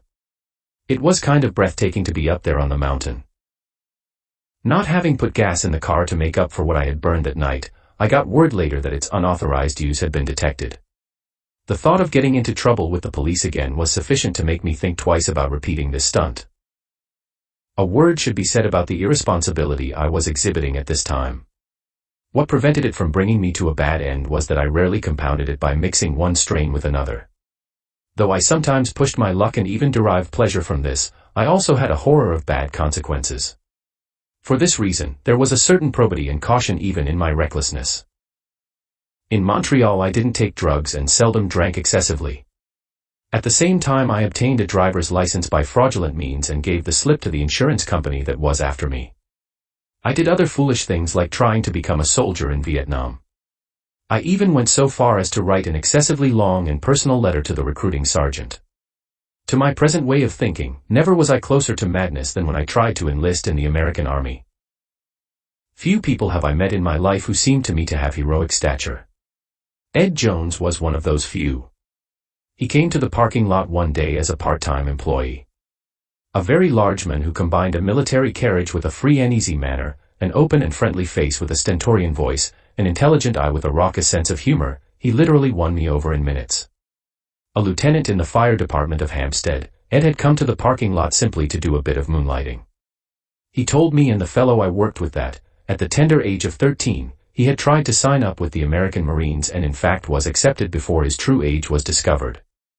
Some years later, he joined the Canadian Army and fought in Korea. Still later, he was part of an airborne unit and made over 300 parachute jumps. Ed didn't seem to be happy unless he was in a uniform. Before he got into the fire department, he had worked a year or two as a bus driver. I can only imagine him as having been one of the friendliest and most courteous. But I also can imagine him as having had zero tolerance for all troublemakers. Capable of resorting to violence when the situation called for it, he was also capable of the most touching displays of gallantry. It is difficult to convey how much I esteemed him when I witnessed his coming to the rescue of a young woman who, though not threatened or physically hurt, was crying her eyes out. Never before had I seen such a wholehearted attempt to comfort a perfect stranger. Ed was no saint. I know he cheated on his wife and had his share of prejudices. I know his attitude to women wasn't the most enlightened. But contrary to the vast majority of people who hide their faults, Ed was entirely open about his. No school or university would ever have given me a better course in candor. So far was I from the land of scholarship then that I remember walking by McGill University and mistaking a group of Hare Krishna for a fraternity stunt. To think I was so entirely devoid of curiosity as not to want to check out this campus. It was as if I saw it only as the place where my father had failed. But it is also true I didn't check out another nearby campus even though one of my childhood friends was a student there. The only reason I can come up with for this is that, before I dropped out of high school, I had always believed I was destined to be where he was. The question of how intellectually active I was at this time seems to be a point to consider. If it were simply a matter of equating this with reading literature, philosophy, history, and so on, then compared to what I did later and for most of my life, little was going on.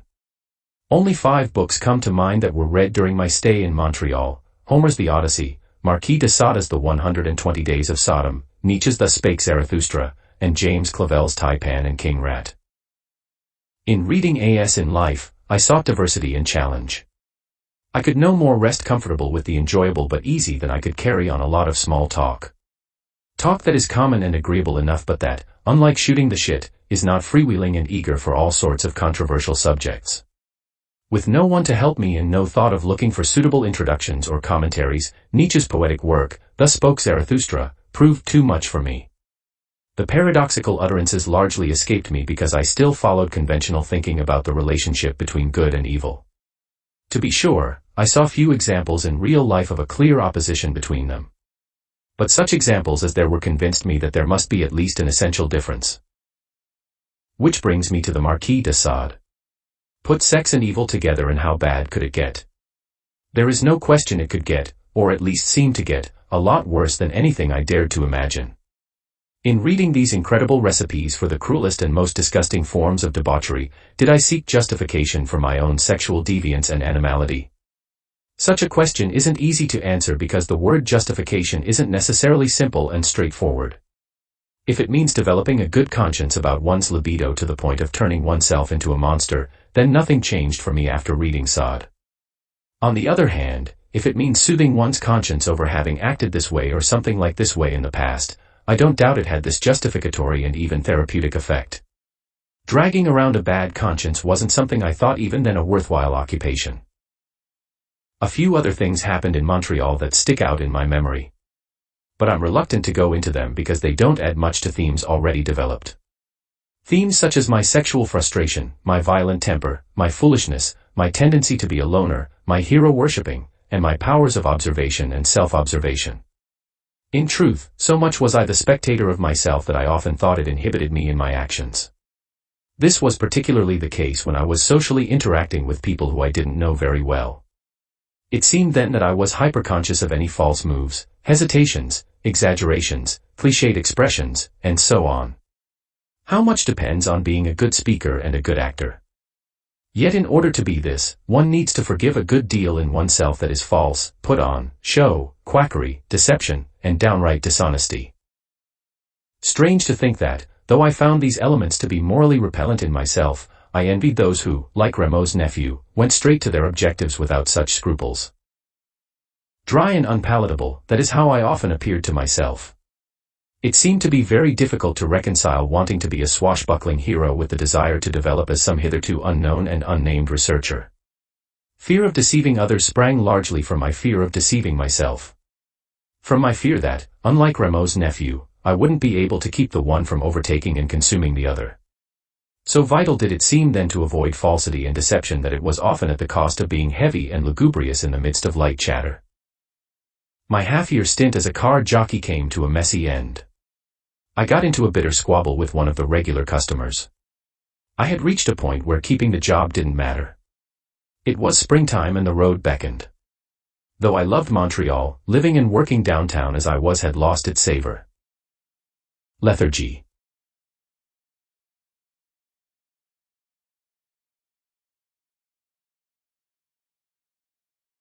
There were times I didn't really know what I was doing. Painful moments that made me long for and grow nostalgic over a period of my life that had barely ended. A strange and retrograde movement of the spirit where the most recent past would take on the allure of an imagined future. Where what seemed so achingly out of joint would be mitigated by the prospect of restoring to my life a comforting and familiar content. And all this in the context of thinking that life wasn't grand enough or, more properly, that I wasn't grand enough to make it grand. So it was that two steps I took shortly after returning to Winnipeg were two conflicting desires, the one of returning to the life I had just left behind in Montreal and the one of more or less getting a life. First there was the letter I sent off to the parking lot in Montreal. That I went so far as to ask for my old job back, particularly after I had insulted one of the regular customers, strikes me now as one of those clearly irrational moves I have only made while going through fortunately short periods of spiritual crisis. At the same time I was pulled in another direction when, no longer thinking so highly of my escapades, I sought a way, if not to reform myself in any radical sense, to go beyond them. Clearing up the business of the impaired driving charge wasn't a great move, but at least it was a move in a contrary or compensating direction. The police sergeant took a fatherly attitude towards me when I showed up at the station and confessed what I had run away from. Everywhere there seemed to be small ideas and rushed opinions. The world functioned like a huge clock. Every time someone chimed up about something not directly related to his work, it was less than edifying, except as one more sign of the all-too-human. Take the police sergeant efficiently doing his job. Another Mr. O'Connor when it came to the matter of expressing his opinion about draft dodgers. For him it was noble that I should try to go to Vietnam and ignoble for others to avoid doing so. It all boiled down to being patriotic and doing one's duty. Had it been up to him, they would have all been sent back to face the music. And then, a few days later, I overheard a couple of old men running down young ones. It was clear they equated wearing long hair with a lack of masculinity. To think these dried-up old husks assumed they were in a position to judge about this. I almost had words with them but then thought better of it. It was enough to take in their worn faces to see they would have folded up like weak tents in a windstorm. Not that I didn't have my own prejudices, but, compared to what I heard from others, I thought I was pretty much free of them. The only saving grace was the candor with which they were usually expressed and the hesitations and qualifications that were quick to arise when serious challenges were made. Even the hard-bitten Mr. O'Connor would back off if truly pressed. But most of the time he wasn't pressed and so stayed like the others in his dogmatic slumber. Not that I'm sure that waking him out of it would have been a beneficial thing. It is easy to impugn a person like him but not so easy to know if, without his prejudices, he would still be able to go on. I'm sure I'll have many more opportunities to talk about prejudice. Both my own and others. But right now I'm concerned with a period of my life that doesn't come back easily. The period just before my father showed up and ushered in a period I have no difficulty remembering. The earlier period may be misty because I was starting to repeat myself. Going up north for short spells, having no clear objectives, drinking in beverage rooms, spending a lot of money and saving little. All of this doesn't have much to recommend it. In a way that never occurred to me until now, my father stepped in and saved me from this blurry repetition. Not that a lot of my youthful aimlessness and debauchery didn't keep on even later. But what changed for me was that I started to see it under a new light. Being close to him over a relatively stable period brought me to a new awareness of my errancy and how it differed from his. The world of the working class is more raucous and less predictable than any university campus. Yet somehow it manages to hold together. There is an astounding amount of goodwill going on every day and, as a commodity, it flows as freely as water. What is a noisy beverage room if not, at least 9/10 of the time, a great commotion of goodwill? The drinking that goes on warms the spirit, loosens the tongue, and makes everybody seem interesting and worth talking to. Points of view are exchanged less for the sake of resolving anything than for catching sight of one's own point of view in the other or what might be in his that is worth considering. As much as there may be in this that is foolish and of no account, so there is that which is food for thought. I was on one of my brief stints up north when my father arrived in Winnipeg. 6 years had gone by since he had last seen the family. At his sister's place he met my mother, my brother, and my 3 sisters. Dressed in a suit and tie and with his face flushed, he played the returned father with enthusiasm. Photos were taken that still show he had put on considerable weight. Through my aunt, my mother had already made it clear to him she wasn't interested in a reconciliation. Still she hadn't wanted to deprive him of his right to see the children. When I came home and my mother broke the news to me, I reacted gleefully. At this she began to cry because she feared he would somehow interfere with our lives. His arrival had come at a particularly inopportune time for her. A man had come into her life who promised her more security than she had known for several years. At the same time there was little to indicate my father had turned things around for himself. First of all, he didn't seem to think it was out of the ordinary to appear out of nowhere and pick up with a family he hadn't bothered to contact in 6 years. Secondly, there were many indications he was still a heavy drinker. Thirdly, my oldest sister, after meeting him once, didn't want to have anything more to do with him. And, finally, there was the worrisome matter of my second oldest sister. A brilliant child, she had been my father's favorite. I'll never forget him making a pathetic attempt to keep her with him the time just before my mother took us all away.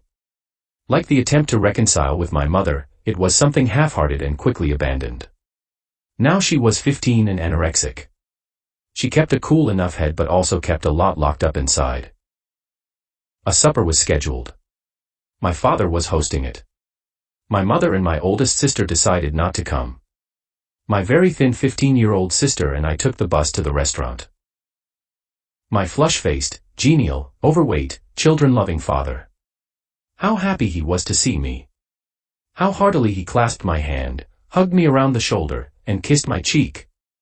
With what bounty, goodwill, and affection he directed us all to a table for a supper that would never be repeated. Little do I remember of it except the lavish affection he bestowed on my second oldest sister. It seemed a strange form of cruelty emanating as it did from so much paternal love. Watching the pained, contorted expression on her face when he gave her long lingering kisses on the lips, I couldn't fathom how he could be so blind as not to see it was all too much for her. 6 full years had gone by but, to judge by the way he was carrying on, it was no more than 6 months.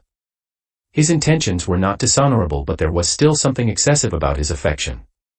He was far too inattentive and overcome by the event to catch a glimpse of what she was all about at the time.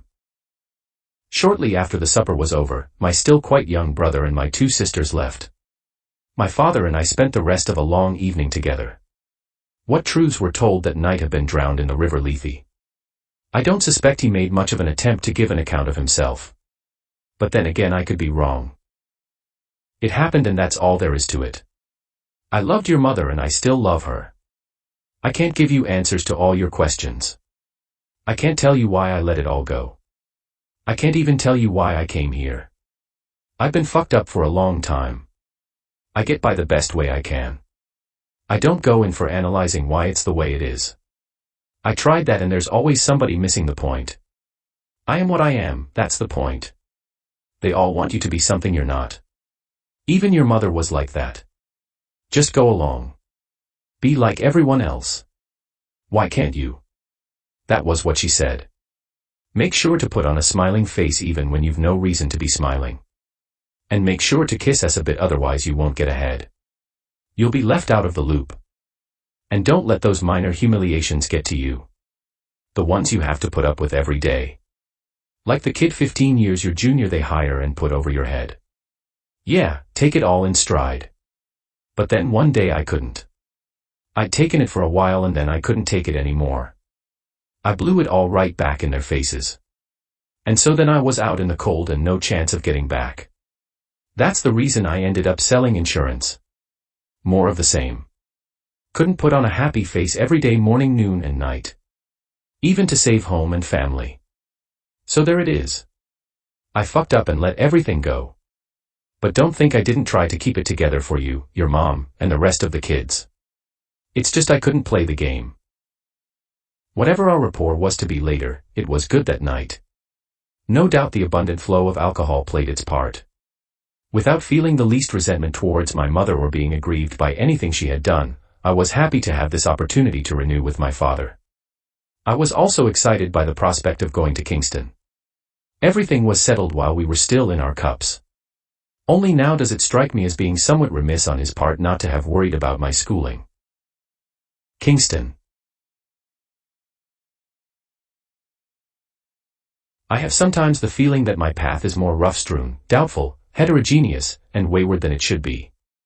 And this despite starting off with the idea that these elements could and would be absorbed into a containing whole. I have been aware of the possibility of straying from my subject in the strictest sense by more or less sticking a lot of feathers in my cap and putting on a gaudy show for myself. And this even when I attempt to dig into what I take to be the most painfully revealing aspects of my life. Of course, this slippage or sloppiness in the way I go about telling the truth about truth-telling was anticipated at the beginning when I said that trying not to hide the worst about myself would inevitably be bound up with trying to give the best view of myself. Strange it is to think that, in the very desire to do as well as I can and be faithful to my subject, I could be led into fictionalizing it. And what would be the principal danger here other than the one of overloading my past life with significance and taking it to be entirely germane to what I'm presently doing? Is it certain that all these little moves and experiences of my youth couldn't have been foregone without radically changing my destiny? Oh, this destiny that gets so much play only for the reason that no one before has tackled this subject I call truth-telling. And only for the reason that, in order to tackle it, I must look up and down and right and left at the subject of myself. So with respect to foregoing experiences like I had in Kingston, I know only one thing: they continued and even pushed further a certain errancy in my life that never collapsed into non-education or non-experimentation. Other settings no doubt could have provided the same and, like the Kingston one, eventually brought me around to sublimating this errancy in a more intellectual, artistic, and institutional milieu. Therein lies the arbitrary element that makes it forever uncertain that such and such set of circumstances should be credited with profound and far-reaching implications. Taken as a whole, the 2.5 years I spent in Kingston perhaps amounted to no more than making absolutely certain I would never follow in the footsteps of my father. But what was I at this time? Still somebody who did just as he wished and wasn't afraid to loosen familial bonds for some obscure purpose. In this my attitude was analogous, but only in a rough and ironic sense, to Christ's sacrifice. For instead of forging a bond with my father with care and love as preeminent motives, I strengthened only the critical one that was already in place as that part of my character I owed to him. Such a pitiless attitude, essentially a study of what I took to be both me and not me in him, was in operation almost from the beginning. On the long train ride from Winnipeg to Kingston, we drank heavily and discussed many matters. We even came close to not getting back on at one stop. Indeed, we had to run down the tracks for a couple of 100 yards before the train slowed down and came to a halt. Secret observation number 1, my father was terribly out of shape. He could barely run. I was like a deer beside him. On the train going out east, I took along a library book that I knew I should have returned. It was about Winston Churchill. Already I had read a great deal about Nazi Germany. Just as I had been amazed by Hitler's rise to power, so was I fascinated by Churchill's personality. A man steeped in party politics and mass propaganda, and yet one who still managed to speak like a Shakespearean hero. I've nothing to offer but blood, toil, tears, and sweat. My father hated Churchill. It was all because of Ireland. I remember we argued on the train about this. I thought Churchill should be credited for winning the war against an evil regime. What is our policy? I will say, it is to wage war by sea, land, and air with all our might, and with all the strength that God can give us, to wage war against a monstrous tyranny never surpassed in the dark and lamentable catalogue of human crime. My father took the view that Hitler was only interested in uniting Europe. Apparently this made him, along with being the latest proponent of a long-held dream, a world conqueror of no better or worse stamp than others. Nothing is truly noteworthy here except that my father strayed from orthodox views to such a marked degree that I was both astonished and repulsed. Irritated as well by my apparent inability, a lifelong hang-up, to argue with facility and as close to my feelings and convictions as possible. Without having all the necessary arguments and information at my fingertips, I felt that, even if he wasn't entirely wrong on some points, he was still being simplistic and one-sided. Secret observation number 2, he had the courage to go against popular opinion. But for all he had to say about Churchill and Hitler, it smacked of prejudice or politics on the one hand and outrageous offhandedness on the other. We arrived in Kingston, deposited our bags in his shabby one-room apartment, and immediately went to a hotel. So well known was he to the staff of the beverage room that, even though it was after hours, they opened up to us. More drinking and now meeting of new people ensued. My father held me up like a trophy. I was in my element to the extent that this was just a continuation of my drinking up north. It was a kind of Saturnalia before it would come time to put my shoulder to the wheel. It even went so far as to see us start all over again the next morning. Secret observation number 3, the whole business of reconciling with my mother had been a pipe dream. I met the man, much younger than my father, who was his boss. He was willing to give me a job on condition I proved myself. Whereas my father did surveying work for the company, I would be a laborer. Unquestionably I found it satisfying that, professionally speaking, my father was above me. Not so heedless to common opinion was I that, had my father been a laborer, it would not have bothered me. To see him as I did later standing at the top of a trench and peering through a transit while I, at the bottom of it, wielded a shovel, gave me one of those few moments I truly looked up to him. If my father could be critical of Winston Churchill, there was hardly any reason to be surprised about his criticizing ordinary people. The semi-retired owner of the excavating company was a good man, but the son-in-law in charge of daily operations was a pompous and condescending fool. The young supervisor who hired me was level and straightforward if terribly ambitious, while a few of the long-time employees acted as if they were supervisors themselves. The woman he saw occasionally had a couple of nice kids, but the man she was going to marry was jealous, snappy, insinuating, and vain. And so on. Nothing of the petty, mean, pretentious, or small-minded did he tolerate well. And none of his judgments in this area did he qualify or moderate once he had formed them. Secret observation number 4, he lacked flexibility and openness. It was as if he thought a person could only be viewed from one angle. My father's, I am what I am, philosophy seemed to effectively bar him from dwelling on his own case. Living in an ill-kept and sometimes even filthy apartment never produced in him the smallest self-reproach. Ditto for running up his credit, for not paying his electric bill promptly, he didn't have a phone, and for failing to go to work on certain mornings. At the same time, if he did something out of the ordinary that could be called a mistake, he admitted it right away and without equivocation. For example, he told me about one blooper he had made that cost the company a lot of money. Following his calculations, a line of sewer pipe had been laid at an incorrect depth. A whole day was then spent tearing it out and relaying it. It was by way of such accounts that I knew my father to be a strangely honest and honorable man. Up north I had learned to drink deep, but not every day. It was therefore natural for me to cut back as soon as I started working. Not so my father. Every evening he went to the La Salle Hotel and drank until closing time. Conversation and company were enjoyable to him, but he could also get along without them. Often I would catch him sitting by himself and, with a large pitcher of beer in front of him, quietly drinking himself, while incessantly smoking, into a stupor. Now it was starting to dawn on me what it was to have an alcoholic father. At the same time I was unreasonably surprised and irritated by this. It was as if I thought that, given that I was now living with him and a part of his life, he should have been motivated to cut down on his drinking, that is, to set a better example or even to follow my example.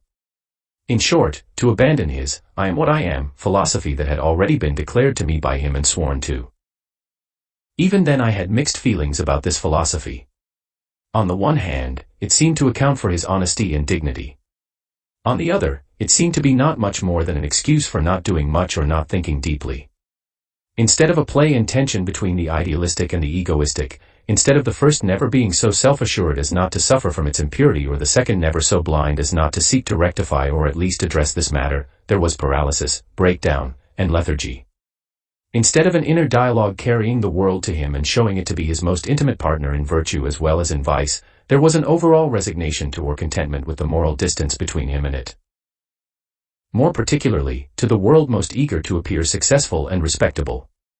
Its cheery order and good industry came at the cost of allowing a hypocritical goodwill to make inroads, to become entrenched at times, and sometimes even to cover up the subtlest, stealthiest, and most sinister forms of ill will.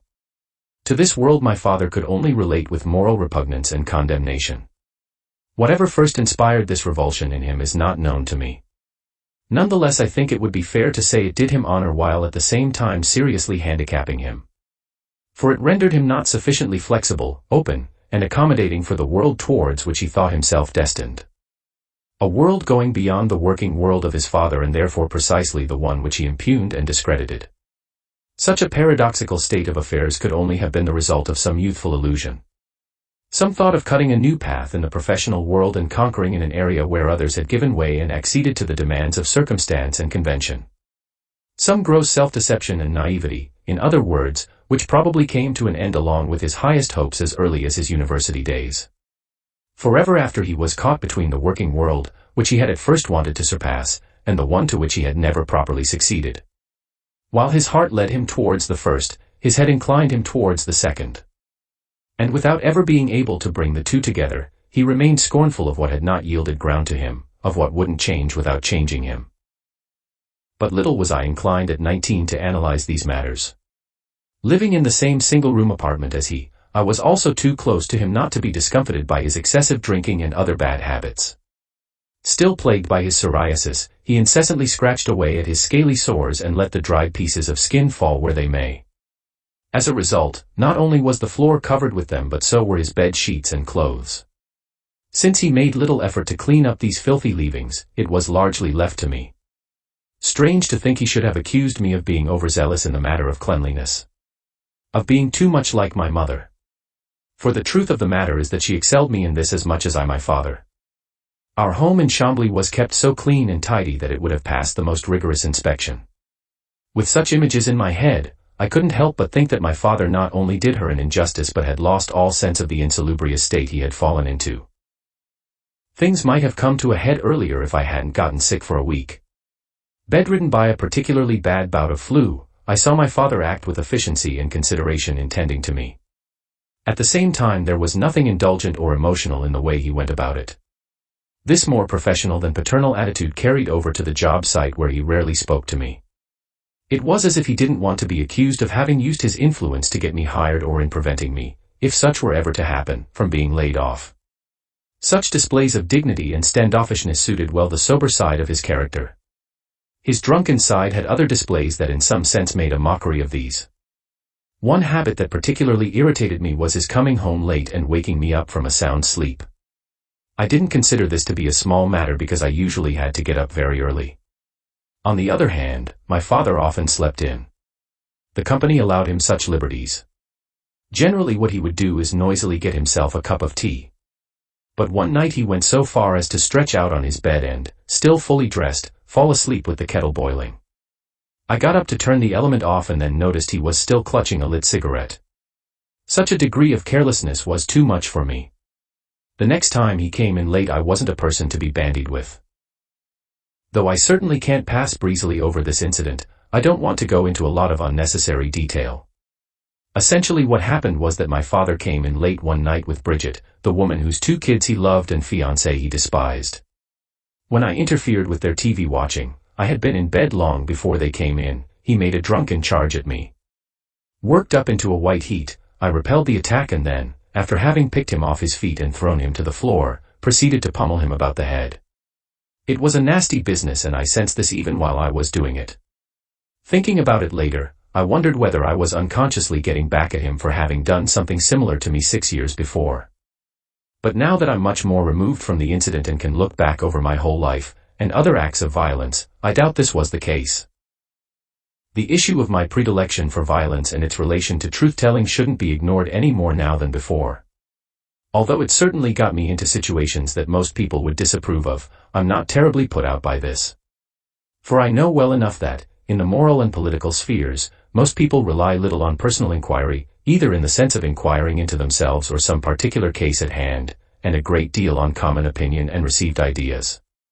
By using this Procrustean bed to trim down complex and varied matters, everybody can pose as an expert and, with limited knowledge at their disposal, warn, admonish, and judge with all the fervor and certitude of an Old Testament prophet. No, what I must pinpoint is a predilection for violence in the face of any affront to my dignity.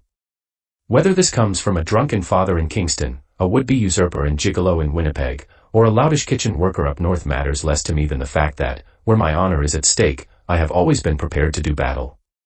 From the viewpoint that such incidents as I have been involved in were not life and death matters, I recognize there was an excessive and sometimes even petty aspect to them. But from the viewpoint that my imagination was not divorced from these proceedings, nothing less than my sense of self was at stake. Nothing less than a willingness to die if honor required it. Of course, this doesn't mean that, if I someday faced the ultimate test, I would prove worthy.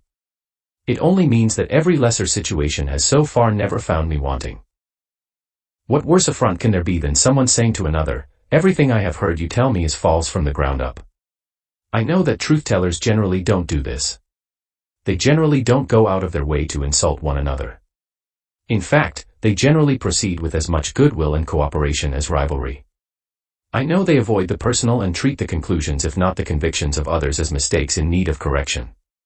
I know all this, and yet, because of how I'm constituted, I cannot help but take offense at it. Indeed, it rises to my gorge that so many people can hoodwink themselves and others with their certainties about what is true and what is false and what is clear and what is not clear. Individually, I oftentimes have the greatest admiration and respect for them. But collectively they entwine or circle about me like a powerful, cunning, and often seductive monster. Only by worrying and thwarting this monster can I keep believing I'm a knight on a mission of sorts. About 2 weeks after I had moved out of my father's apartment, I ran into him on the street. I was worried that he might still be angry over the incident. But on the contrary, he greeted me warmly and asked me only questions about where I was living. Then he invited me to come with him for a beer. It was in this way that we reconciled and put our relationship on a new footing. Of all his children, I was the only one he got to know as an adult. His freeing himself to be himself had cost him a great deal. But I don't remember him ever bringing this up or, for that matter, complaining about life in general. He was neither an optimist nor a pessimist, but simply took everything in stride. He was neither intellectual nor anti-intellectual, but somebody who swung both ways according to his mood. Approaching him one time as he sat looking out on the waters of Kingston Harbor, I fancied that he was some great artist or writer. His pose was like that of Rodin's statue, except that, instead of looking down, he looked into the distance. And instead of supporting his chin, he meditatively puffed on a cigarette. No doubt at that moment I imagined my father to be what I most strongly wished he had been. Certainly I had seen him display enough wisdom, insightfulness, acuity, and tenacity to be so inspired. And also to be chagrined and saddened that he had let so much lie fallow and go to seed. But if Manhood Beach had chanced to come across me during my Kingston days, he might have thought the same about me. Not that I wasn't a hard worker praised for the difficult and dangerous tasks I was willing to undertake. Not that I was one so abusive of alcohol as to be run down in body or spirit. Not that I didn't keep up a consistent if moderate interest in intellectual pursuits. No, not for any obvious wasting away of myself, but for a wasting of time in work and play unbefitting someone who had been at the top of his class. At least so Mr. Beach might have initially been led to assess the matter. He might have even thought there was some danger in my father's influence. But on the other hand, if he had got the chance to know me better, he might have moderated his views. For as much as I was living the life of a debauchee, there was always a deeper current of thought and feeling in me. It was intimately bound up with my being observant of the world and always wanting to learn from it. So much so that even my crudest pleasure-seeking took the form of the hedonistic carried over to the heuristic. In fact, were Mr. Beach to have questioned me deeply in this area, he would have found out there was little in pleasure-seeking truly pleasurable to me unless I felt myself educated by it. Not only was this the case when drinking with my father, but every other person I came across. No sentiment was stronger than this one, and its nature was such that it wanted to include all other sentiments while ruling over them. As a consequence, I was both cruel and kind, feeling and unfeeling, thoughtful and impulsive, and intractable and accommodating. But what I never proved to be was a pair of blocked ears and eyes, a turned-down brain, and a laggard when opportunity struck. But some of these opportunities were by no means golden ones. By no means beautiful apples given to me by a goddess to entice and win a princess. Sexual matters plagued me then as they have always plagued me. In constant search of the pure moment of divine pleasure, I suffered 1,000 others varying from the abject to the ludicrous. Abetted by alcohol, it was more than once I went to bed with a woman I wouldn't have looked at otherwise. To think I lost my virginity to a 40-year-old who was absolutely repulsive to me. A hard-boiled tough-as-nails woman who was like one I once saw grab a much younger woman by the hair and hurl down a flight of stairs. The next day I was with a pretty 20-year-old dancing in the beverage room of an old rundown hotel. The woman whom I had been to bed with the night before was drinking at a table not far away. Above the sound of the loud country music I could hear her bawling out something unpleasant. At the same time I couldn't quite make it out and perhaps didn't want to. But my pretty dancing partner did and said to me in surprise, "Do you hear what that old lady's saying? She's saying, 'I'm a virgin. I'm a virgin.'" Later I smooched at length with the 20-year-old and then lost her. It was more or less the pattern of what would happen to me many times later. An initial interest that would cool off dramatically. No greater suffering did I undergo than on these occasions. A young attractive woman was what I coveted most, and yet I was stymied by forces I could barely understand. Something about me was definitely out of step with others, and yet it was precisely this I couldn't give up. Indeed, I went southwest far as to place all my faith in it as being the royal road to my heart's desire. Just as my father had done in his youth, I was guarding the vision of some morally superior self. All my selfish, exploitative, and opportunistic instincts buffeted against this. It was essentially aristocratic in bearing and heroic in stature. Displaced as it was in a non-aristocratic and non-heroic setting, it was my as yet not fully realized self. Sensitive as I long had been to all the lying and deception that goes on in the world, this ideal self is where I unconsciously set up my shrine and privately worshipped. But what was required in this area could not be anything common or conventional. Otherwise I would have been but a courtier or pretender rather than a prince in disguise. It wouldn't be far wrong to say that, besides work, my main activity in Kingston was trying to have encounters with the opposite sex. Looking back, it seems there were a fair number of them. But at the time it seemed they were few and far between. Clearly predatory in nature, my sexual drive was nonetheless never so strong as to put aside all other compunctions. Whereas some young men can lie to women as easily as they breathe, I had trouble turning off my critical faculties even in the presence of the prettiest and most empty-headed creature. Often the only thing I could do was to say little. And this wasn't a happy alternative because it made me look, as I was only too well aware, dull, unattractive, and foolish. What more is there to say in this area except that the longest I had a girlfriend was for a week and the rest of the women I knew were brief encounters. It is little wonder then I never came across a princess but only female bodies that excited me. Linked to and led by my own body, all went well for periods of relatively short duration. But for longer periods around these would often swirl an angry, dissatisfied, jealous, or envious devil. At such times I almost wished I could abandon my stricter, more scrupulous, and more serious self. Or, better yet, have a Jekyll-Hyde potion stronger than alcohol. Not so I would have trampled on little girls without the slightest scruple.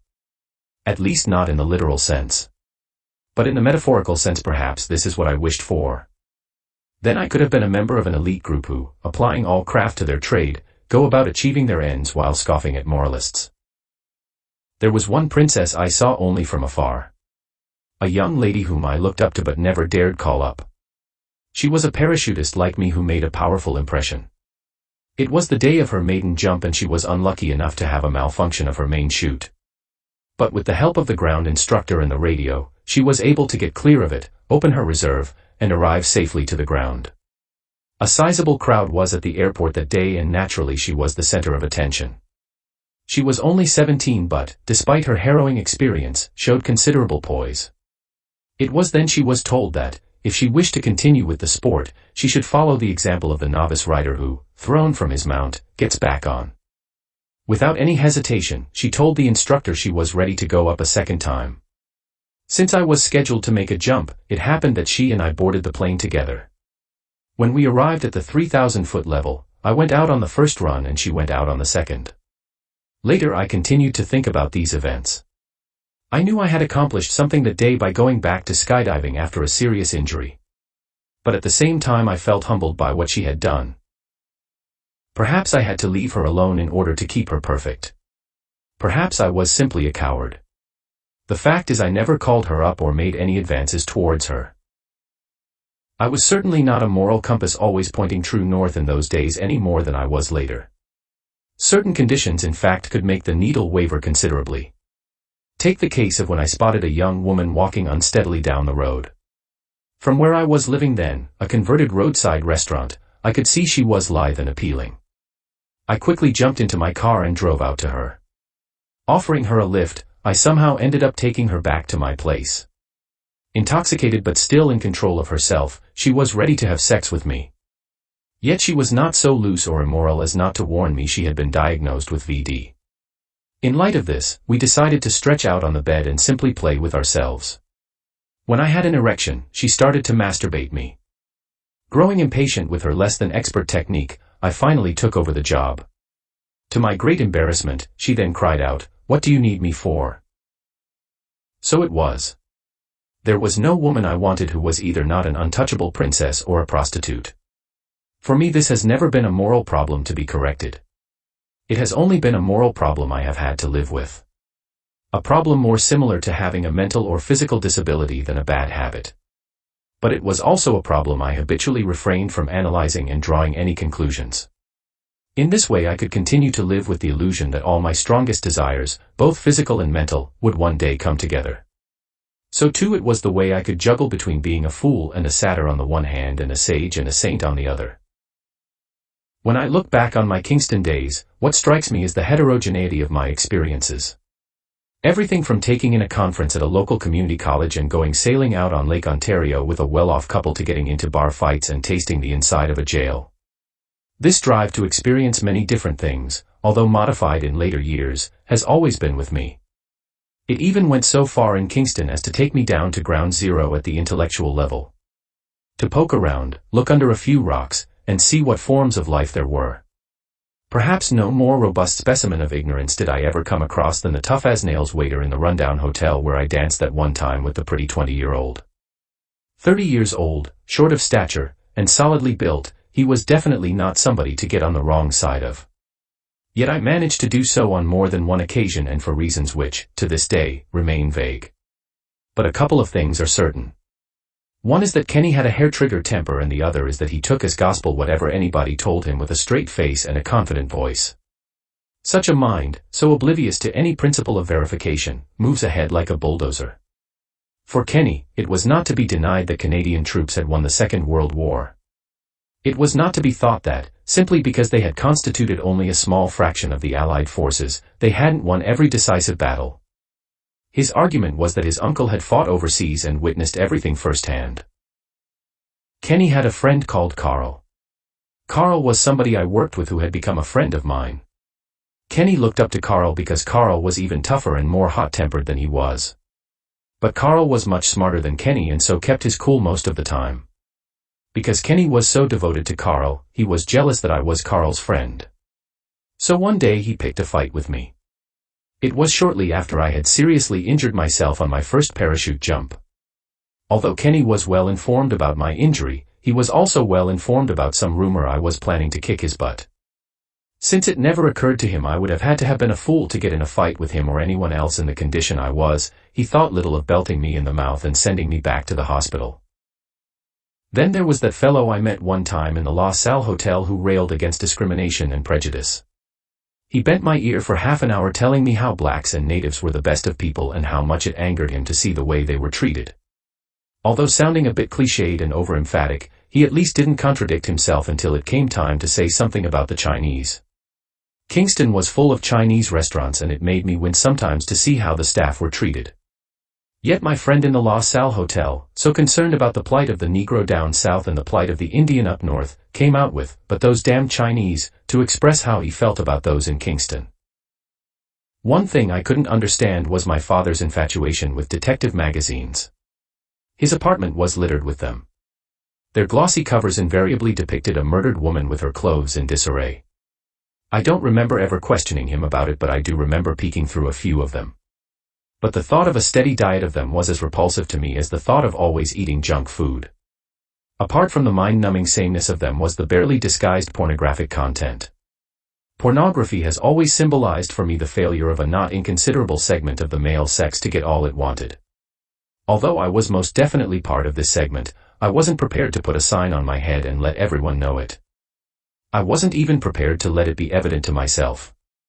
Yet here was my father, someone who had once been married to a flesh-and-blood woman, someone who had once been so good-looking as to make me envious, no longer concerned to hide the fact that he needed fantasies of women rendered inert and incommunicative. I allowed myself a few pin-ups after I moved out of my father's place. Beautiful voluptuous women with come-on looks. Earthly goddesses who, in my fantasies, would have been to me as so many Venuses. In opposition to my father's fantasy then was the one of the wholly active female who would have overwhelmed and taken charge of me. Wouldn't it be the irony of ironies if the same woman spawned both fantasies? On the one hand, the mother who came to me as a goddess when I was still an infant. On the other, the wife who became very active precisely at the time my father was sinking and losing, in a manner of speaking, his manhood. So far as I can remember, only once did my father physically threaten my mother. I was very young and very afraid. I don't have any memory of my parents noticing my fear, but, since I was barely more than an infant, this doesn't mean too much. It is likely my father consciously refrained from ever repeating the incident. Over and over again, both in literature and life, I have been struck by the intermingling of the good and the bad. To separate these two in any conclusive way seemed to me a hopeless task. Perhaps it was for this reason I stayed away from philosophy for so long. Certainly I read none in Kingston, or at least nothing philosophical in the strict sense.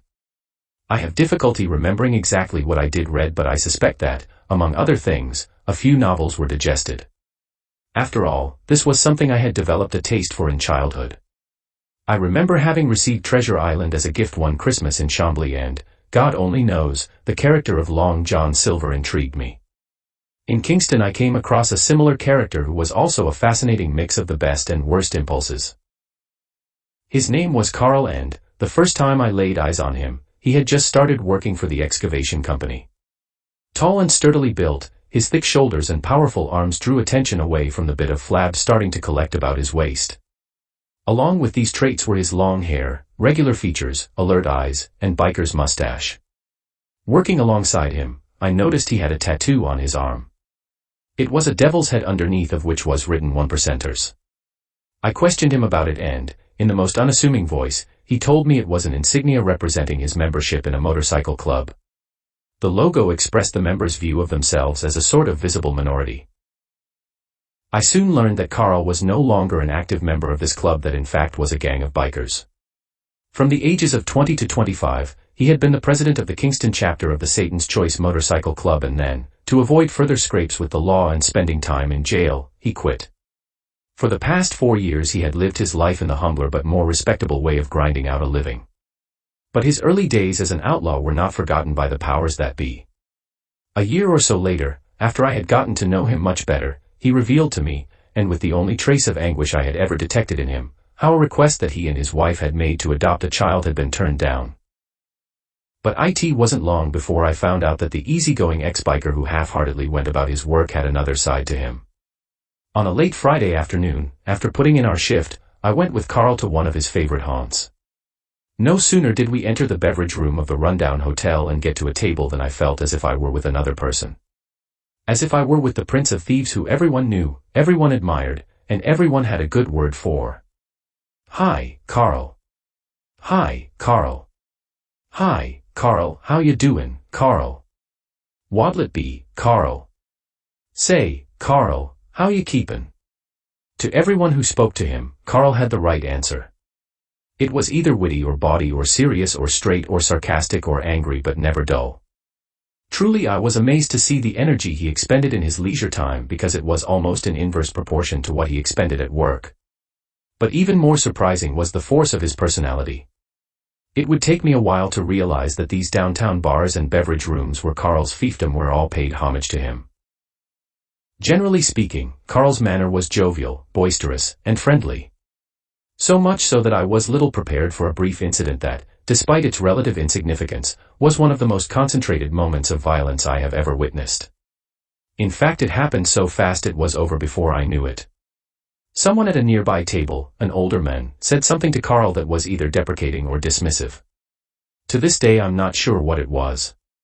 But what I do know is that, without warning, Carl suddenly leaped up, bounded over to the seated man, and, without the slightest hesitation, gave him a hard cuff across the face. With his hand still poised in the air and ready to strike again, he listened stone-faced while the older man babbled out an apology. For a year and a half I saw Carl regularly both on and off the job. It wasn't that I was his sidekick, but I always joined him whenever I spotted him. He took enough of a liking to me to invite me to his place a number of times. When he bought a house in the country not far from where I was living, I would sometimes drop by and, when he wasn't there, even spend an hour or so talking with his wife. She was a psychiatric nurse who worked at a local hospital and, in contrast to Carl, never went out. Though she must have known that Carl was a womanizer, she never breathed a word about it to me. Nor was there anything to indicate that, despite his violent temper, Carl was abusive towards her. Only once did I see him get angry in the house, and the result, if shocking, was only a glass thrown against the wall. Instinctively Carl held back from lashing out at friends and favorites. I witnessed this myself when he became angry with me a couple of times. The worst incident took place on the job site. We had gotten into some argument and, in a fit of anger, he had cocked his arm back as if he were ready to hit me. It was then he told me that, had I met him 5 years earlier, we not only wouldn't have been friends but the outcome of our dispute would have been much different. Carl had spent several months in solitary confinement, and I think that, so much had he been disturbed by this experience, it put him on the path of reform. In other circumstances or settings he might have stayed outside the law and even grown more dangerous than he was. But from what I saw of him, his natural bent was less towards the unscrupulous and underhanded than towards the roguish and wild. Soon after he got his motorcycle license back, Carl bought a motorcycle and booted around town with one of his longtime friends who was a foreman with the excavation company and had helped to get Carl hired on. Ronnie was also very much his own man, and so he and Carl treated each other with a good deal of respect. Yet they rarely drank together, and the reason for this, I suspect, is that Ronnie didn't like being put in the shade. With his long, prematurely gray hair, his biker's mustache, his extraordinary strength, and his Herculean build, Ronnie wasn't someone who normally lacked attention. Yet so powerful was Carl's personality that, when he was in his own milieu, no one could resist it or take center stage away from him. Women no less than men were attracted to Carl, and yet, on certain occasions, he could deal very roughly with them. His ability to call down someone and humiliate them in public was probably the cruelest thing about him. Detecting where his victim's weakness lay, he would then go about broadcasting it and making it the source of general amusement. For some reason he did this with a young lady whose sexual orientation was rumored to be less than certain. At first she hotly denied this, but, when Carl kept ridiculing her in front of all, including her friends, she finally stopped defending herself and hurried off. Sometime later she came back and stole up to Carl while his back was turned. Kneeling down, she thrust her arm through his legs, reached upwards, and grabbed him by the genitals. Everyone of course thought this was terribly amusing. Before I met Carl, I had certainly come across people who could by turns be both cruel and kind. My boyhood friend in Chambly was of this stamp. So was my uncle. So were a few others. But none that I met before Carl exhibited this same trait to such a marked degree. Unquestionably he derived pleasure from inflicting pain as much as he derived satisfaction from being generous and magnanimous. From playing practical jokes of the most vicious sort to refraining from taking away the prize that was in his power to take. Yes, Carl was the same fellow who thought it was funny to damage my car. Actually, both he and Ronnie thought it was funny to paint swastikas on an old Volkswagen I had, and beneath him to take away the one girl I had. Yet he must have been tempted to, and not without reason. It wasn't just that Dorothy was attractive, and a cute oddity with her fractured English in Kingston. It was that by nature she was friendly to the point of being flirtatious. When I first laid eyes on her, I was driving around Montreal rather aimlessly. Then I spotted her, happy day, standing by the curb trying to hitch a ride. I picked her up and, after not much more than a short conversation in French, made delicious by our mutual lack of fluency, she decided to come to Kingston with me. We went to the house where she was temporarily residing, collected her few belongings, and headed out west on the highway. It seemed to me during the drive back that I had finally achieved my heart's desire. With her head resting on my lap, I pondered the delicate matter of what I was going to do with her. Since I was living at the time in a private home, there was no question of taking her there. It was clear to me that I would have to find a bigger place and as quickly as possible. To avoid being embarrassed by the situation, I gave her to understand that I was in the process of moving. Using this expedient, I had no difficulty convincing her to come with me to a motel. We spent the night together and, even though she herself was more than willing, I couldn't make love to her. It was one of those painful moments when the fantasy bubble bursts. The next day I found an apartment for us on the outskirts of Kingston and moved her and all my other possessions into it.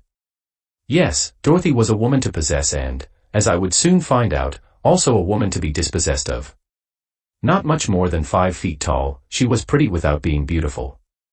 But her body certainly wasn't something to leave most men indifferent. More than this, however, was her manner. It was lively, flirtatious, and exciting. Although she was only 18, she proved to have as much prowess in bed as her astrological chart, one of the few possessions she had brought from Montreal, had intimated. It gave different positions for all the signs of the zodiac. She was also a woman who could unsettle me tremendously. A woman who could stroke my leg under a table in a nightclub and at the same time strike up a conversation with perfect strangers. More precisely, 2 tough-looking but well-dressed gentlemen whom she had happened to overhear speaking French. 2 gangster types who followed us out of the club later and trailed us in their car for several miles. Probably in every way but physically I was a mismatch for her. Somebody older, more experienced, and at the same time less serious would have suited her better. This is not simply a thought that comes to me now but what she herself told me. She even went so far as to mention Carl to give me a better idea of the type she had in mind. Somebody whom she probably thought wasn't inclined to lose his temper as often as I did. But, truth to tell, there was never much of an opportunity for Carl to make a move on her. He only met her a couple of times and it was never in one of his haunts. But when she came to Kingston a second time, the situation was different. I didn't then simply take her to fashionable nightclubs. It is for this reason I now think he did me more honor and showed me more respect than I could have ever suspected at the time. Of course what I'm putting down here is largely a matter of speculation. It could very well be that Dorothy didn't appeal to him. It could very well be that the reason he didn't make more of an effort to engage her in conversation the first time was simply because he didn't speak French. But this no longer mattered the second time she was in town. It all came about with the call I got from her one evening. Several months had gone by and I was far from thinking she still had me in mind. Now I was listening to her talking pleasantly away and not only telling me she wanted to see me again but doing so in English. Despite Carl's seeming disinterest in Dorothy, 2 incidents stick out in my memory that make me think he refrained from doing the worst he was capable of. The first of these incidents was quite minor and, looked at apart from the second, doesn't seem to amount to much. I had taken Dorothy to the dance hall where, like similar downtown establishments, Carl entertained and held court at whatever table he was sitting. Despite her way of dressing that made her look better suited to a more upscale place, Dorothy fitted in quite well and gave every reason to think she liked the clamor, the congeniality, and the country music. Never was she sweeter to me than on these occasions and more inclined to be the perfect companion. Along with our drinking was our dancing and, since Carl enjoyed doing both, it was natural for him to hit the dance floor with her. The strange remark he came out with later was in this context and yet, at the time, it seemed to come out of nowhere. A remark he seemed to address as much to Dorothy as to me. A vulgar sexist remark that yet did me honor. He addressed it to me or to Dorothy or perhaps to himself.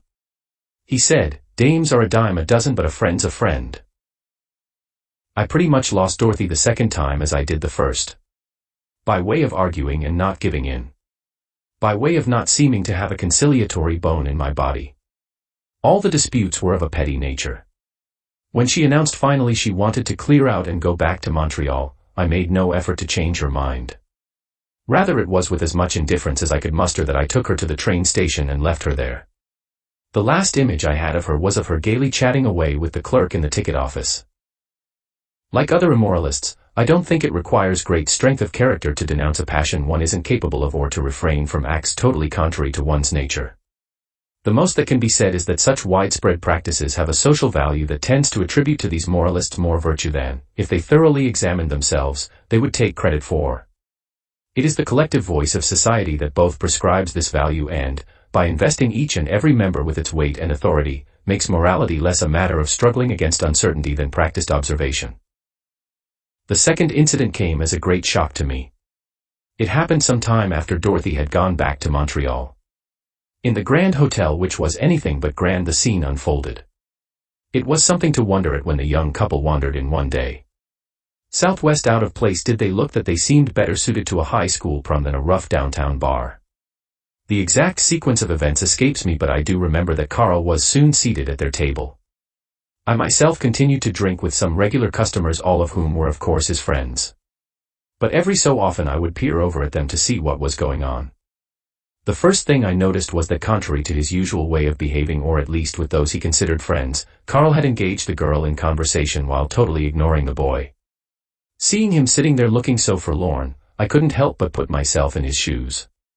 But the greatest shock and surprise was yet to come. Looking over at the table some time later, I saw that Carl was no longer simply talking to the girl. In fact, he couldn't talk to her because he was too busy kissing her. Long passionate kisses on the mouth over and over again without let-up, while the boy simply sat there like a whipped dog. It wasn't a scene I wanted to watch to the end. Cutting out early, I went back home. I don't remember much else about this incident except that I never questioned Carl about it. It was Nietzsche who said that every philosopher is someone who has his morality in tow. As much as I'm a philosopher when I look over and examine all that has most strongly influenced and impressed me, I do the same by focusing on my predilection for the extraordinary and heroic. Yet I have never been interested in turning this predilection into a means by which to pass these off as simple phenomena that would give themselves over either to awe and admiration or to fear and contempt. An important part of my task must be to counter this common tendency not only in the world but in philosophy. So, from a certain perspective, Carl could simply be written off as a petty despot who decided for himself when to act nobly or ignobly. I would be hard put to refute this charge, and yet, having observed him up close, I would also find it to be facile. After all, not only was he raised in a foster home but in a rough working-class environment. He was someone, in short, who had an upbringing far different from mine. Yet for all this, I could see the outline of my own character in him. I too could be kind and cruel, noble and ignoble, honorable and dishonorable. To condemn him would be like condemning myself. Apart from this, his character and personality penetrated into my psyche more deeply than most. I think the reason for this is that not only did he reveal to me the boundaries of my own character, but also the frontier I wasn't prepared to cross. As much as I envied Carl's adroitness and audacity, I felt repelled by the crudest and most unfeeling part of his nature. For what I had always desired most from life was not some world to dominate but the largest possible world to explore and marvel at. Or if I ever did desire the first, it was hopelessly tied up with the task of trying to dominate myself. A vague and uncertain task, to be sure. An attempt to reach into myself as deeply as I could while trying to open up this same self to as many different experiences as possible. Yet always with an imperious hold as quick to detect fault lines as veins of ore. One of these veins was my capacity to stand my ground or even push ahead while suffering from a case of bad nerves or worse. Making 32 parachute jumps after being seriously injured was one example. Standing my ground against Kenny, Carl's ferocious friend, was another. Mastering my claustrophobia while crawling down a 20-inch pipe buried underground was yet another. Overcoming my fears at such times always gave me great satisfaction. The feeling of liberation I experienced solidified in me the sense of being a hero. I, like Martin Luther, would one day be able to say, I must take my stand, I can do no other. So it went in my imagination, and so my actual life seemed to bear out. They were two parallel lines vastly closer to meeting than the ones tracing out my erotic dreams and my infrequent and often disillusioning encounters with the opposite sex. It was in Kingston that I first took a stab at writing. What I came out with is only to be mentioned for the reason that, even then, I was drawn to writing about myself. After I had finished it, I made some copies and gave them to a few people in the Grand Hotel, including, it amazes me now to think of it, the barely literate Kenny. Since I had worked in Carl as a minor character in this mediocre account of my first parachute jump, which included how I botched it, it probably went down better than otherwise. Except with one fellow who, though I hadn't given him a copy, he was somebody who, when being informed of what I was doing in the Grand Hotel, made some critical remarks before finding out that I, the author, was sitting not far from him, thought this whole literary effort was out of place. Although I tried to counter his criticism, I had the sinking feeling he was right. It was probably as much out of place as trying to straighten Kenny out about the Second World War. Or to get Carl interested in a book that, though it was rather lowbrow, I thought to be informative about sex. What prompted me to be so foolish as to think I could bring them into my world?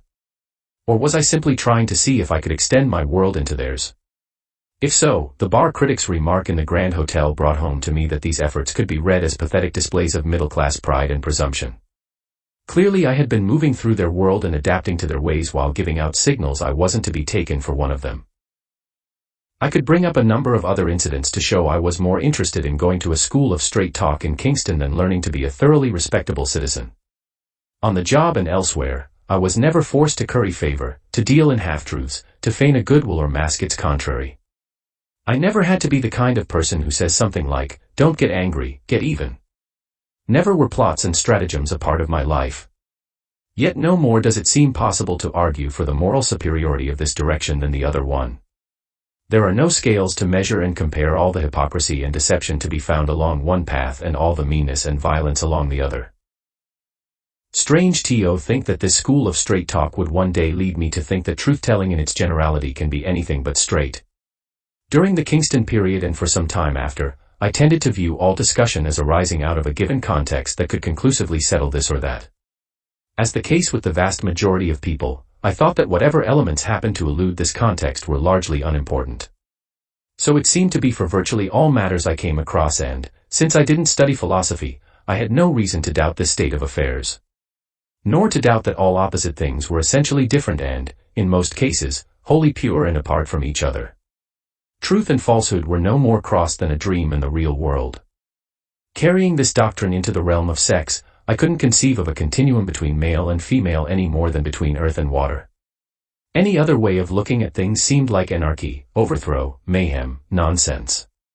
The thought that human beings might be writing all their history on water and building all their castles in the air was not be taken seriously. My taking leave of Kingston was not something I had long planned out. On the contrary, it was all settled in a couple of weeks. Again it was spring and again the road beckoned. But more than this was my growing awareness that I had exhausted the Kingston world. It was one that had more in common with the reputation the city had for its penitentiaries than for its prestigious university.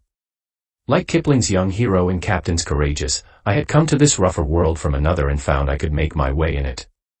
Yet if Carl and Ronnie were captains of sorts in this world, their lives and careers were more of the ports than the high seas.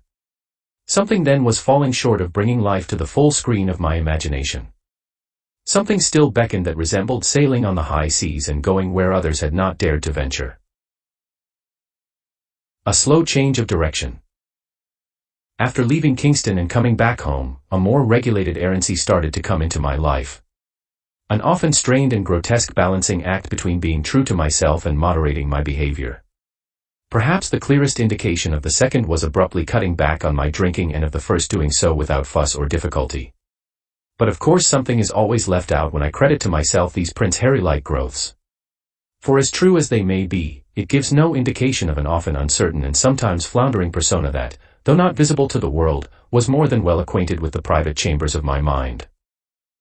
Various events, written in italics, that illustrate what I claim in this section or else contradicted in the manner of truth-telling.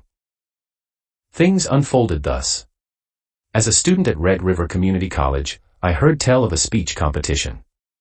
I decided to enter it for no other reason, I think, than to be a bit of a showboat. As preparation, I wrote a long windy satirical review of a movie that was then playing in theaters all around the world. Not satisfied with this treatment of a topical matter, I tried to capitalize on, for the sake of humor, a current rage for shocking people and, at the same time, putting oneself briefly in the public eye. It was called Streaking and involved running nude and at top speed across a field or stage at various sporting events and spectacles. However, lacking the confidence to do all of this, or even pretend to do some of it, at a gathering of a few hundred people, I resorted to downing a few ounces of hard liquor shortly before showtime. Then, wearing a bathrobe and taking my turn with other speechmakers, I did well enough, though I flubbed the ending and didn't do anything shocking, to get the laughs I wanted. A couple of days after this, my second oldest sister's boyfriend challenged me on my reasons for doing it. What he said was sufficiently provocative that it aroused in me a stern and threatening response to which he maintained an absolute silence. What moves must I next make to show the moves of yesteryear as being on the road to greatness while sometimes being vain, foolish, dubious, violent, and debased? What would be the consequences of not doing so, of covering over their messiness, of underplaying the less attractive side of all my striving? Wouldn't it be the usual thing of portraying the relatively well-turned-out life as having nothing in common with what sometimes leads to the criminal and even monstrous?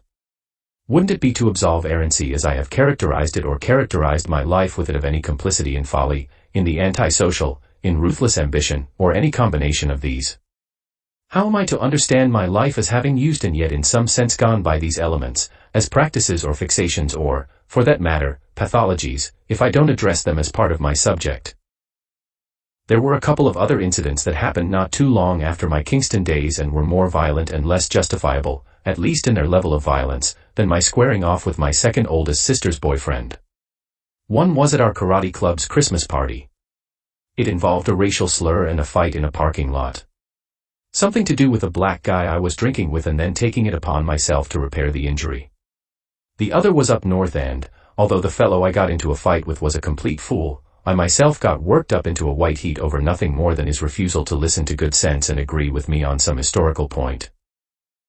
Yet it makes no sense to go the other way and exaggerate the foolishness of the angry young man pose. In some ways it was merely a role I was trying out and a bit of theater I put on at odd times.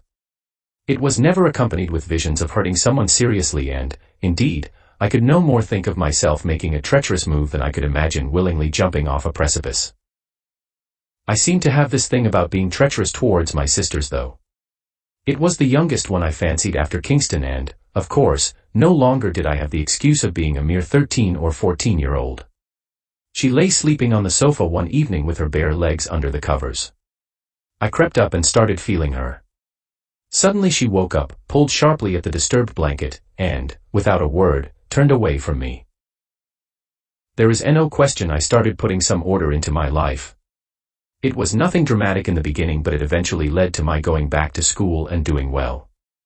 Indeed, I struggled to get the best marks in the class and even went so far as to apply to get into a 2-year professional program. But I bailed out when I saw that it would have no more led to the fulfillment of my highest hope than staying in Kingston.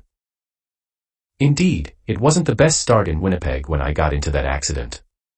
I had lost my license in Kingston for impaired driving and now, after having smacked into a little Volkswagen and sent it spinning, I had some fast talking to do.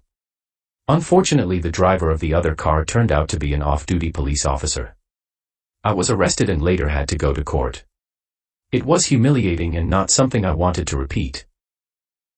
And certainly getting some stability in my work life didn't hurt matters. A small family-owned company whose owners ended up treating me like a member of the family. How will I ever know what this simple fact meant in terms of making me responsive to the goodwill and humanity of others? Here I found two fatherly types who didn't seem to resent, as my father had, having to deal with the world. In their simple society I found a fairness and friendship that I can almost say was without fault. And when, as a doctoral student many years later, I got word that one of them had died, I was more overcome by emotion than when, several years before, I had got word of my father's death. With Gerd and Roman I got along famously right from the start. With Horst it was another matter. Whereas the first two spent their day in work clothes directing things on the job, the latter spent his day in a business suit seeing customers. Whereas the first two spoke freely, openly, and with much good humor, the third kept a certain reserve only broken by subtle and sardonic remarks. Although I never got into the least altercation with him or ever was given reason to distrust him, I nonetheless felt uneasy in his presence. Certainly he smiled enough, was always friendly, and could even be flattering on occasion. Yet long was I past the age not to be aware that these traits could easily be counterfeited. It was a situation that, like many situations, goes on for some time without changing its colors. At the least significant level, it remained nothing more than observing the diamond ring on Horst's finger and the lack of one on Gerd's or Roman's. But then came the day that triggered certain developments. It started with a phone call I got from Horst while I was working up north. Very briefly he told me he had dissolved his partnership with Gerd and Roman and started up a new company. He needed a foreman and so his reason for calling me. Later I met with him and more or less accepted his offer. But very soon I paid a visit to both Gerd and Roman to make sure they had no objections to it. Then, only a day or two later, I received another call from Horst and, in a stern voice, he forbade me to have anything more to do with his brothers. Without hesitation I told him that what I did off the job was my own affair. He persisted in the matter, and so I dissolved both our conversation and our agreement in a most abrupt and impolite way. It must have been talking to the Lorry brothers that helped propel me towards planning my European trip. What a different state of mind had come upon me after a year or so back in Winnipeg. For just as had been the case when I returned from Montreal, I returned from Kingston initially suffering from a sense of having no direction. It was sometimes so acute that being back with my family gave me no pleasure. It even led me to repeat the pathetic gesture of contacting a former employer to get my job back. How can I give a shape to this strange malaise except by saying that I often felt that my true home was some place where I had already been or was yet to go? And that when the latter seemed particularly obscure or blocked off, then the former would loom up as a nostalgia for former haunts and ways of living. So much so that, at the time of returning to Winnipeg from Kingston, it was as if Carl and Ronnie and even Kenny had become members of a family closer to me than my flesh and blood one. Again, how is it that the most human or even humane sometimes comes to us from afar? Or that we ourselves can feel more at ease with strangers than members of our own family? When I was a child in Chambly, I sat at the same table every day with other children whose frame of reference was largely the same as mine. A common mother and father, a common house and home, a common school, a common number of other things. My identification with my family then was intense and seemingly without flaw. So much so that it continued to resound in me as the natural state even after it had long changed. Perhaps behind my somewhat premature or precocious nostalgia was the recognition, however reluctant, that the process of turning the foreign into the familiar is also the process of turning the familiar into the foreign. Education in the broadest sense takes us very early to different intellectual, emotional, and imaginative lands.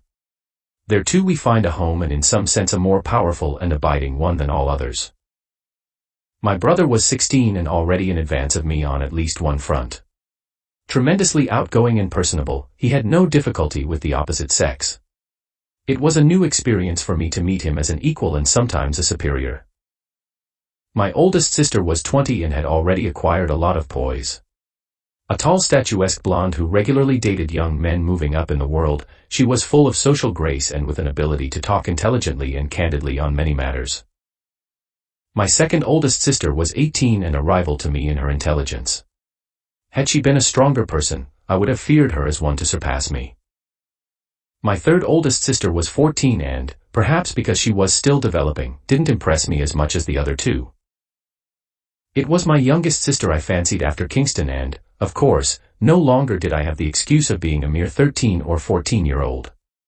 She lay sleeping on the sofa one evening with her bare legs under the covers.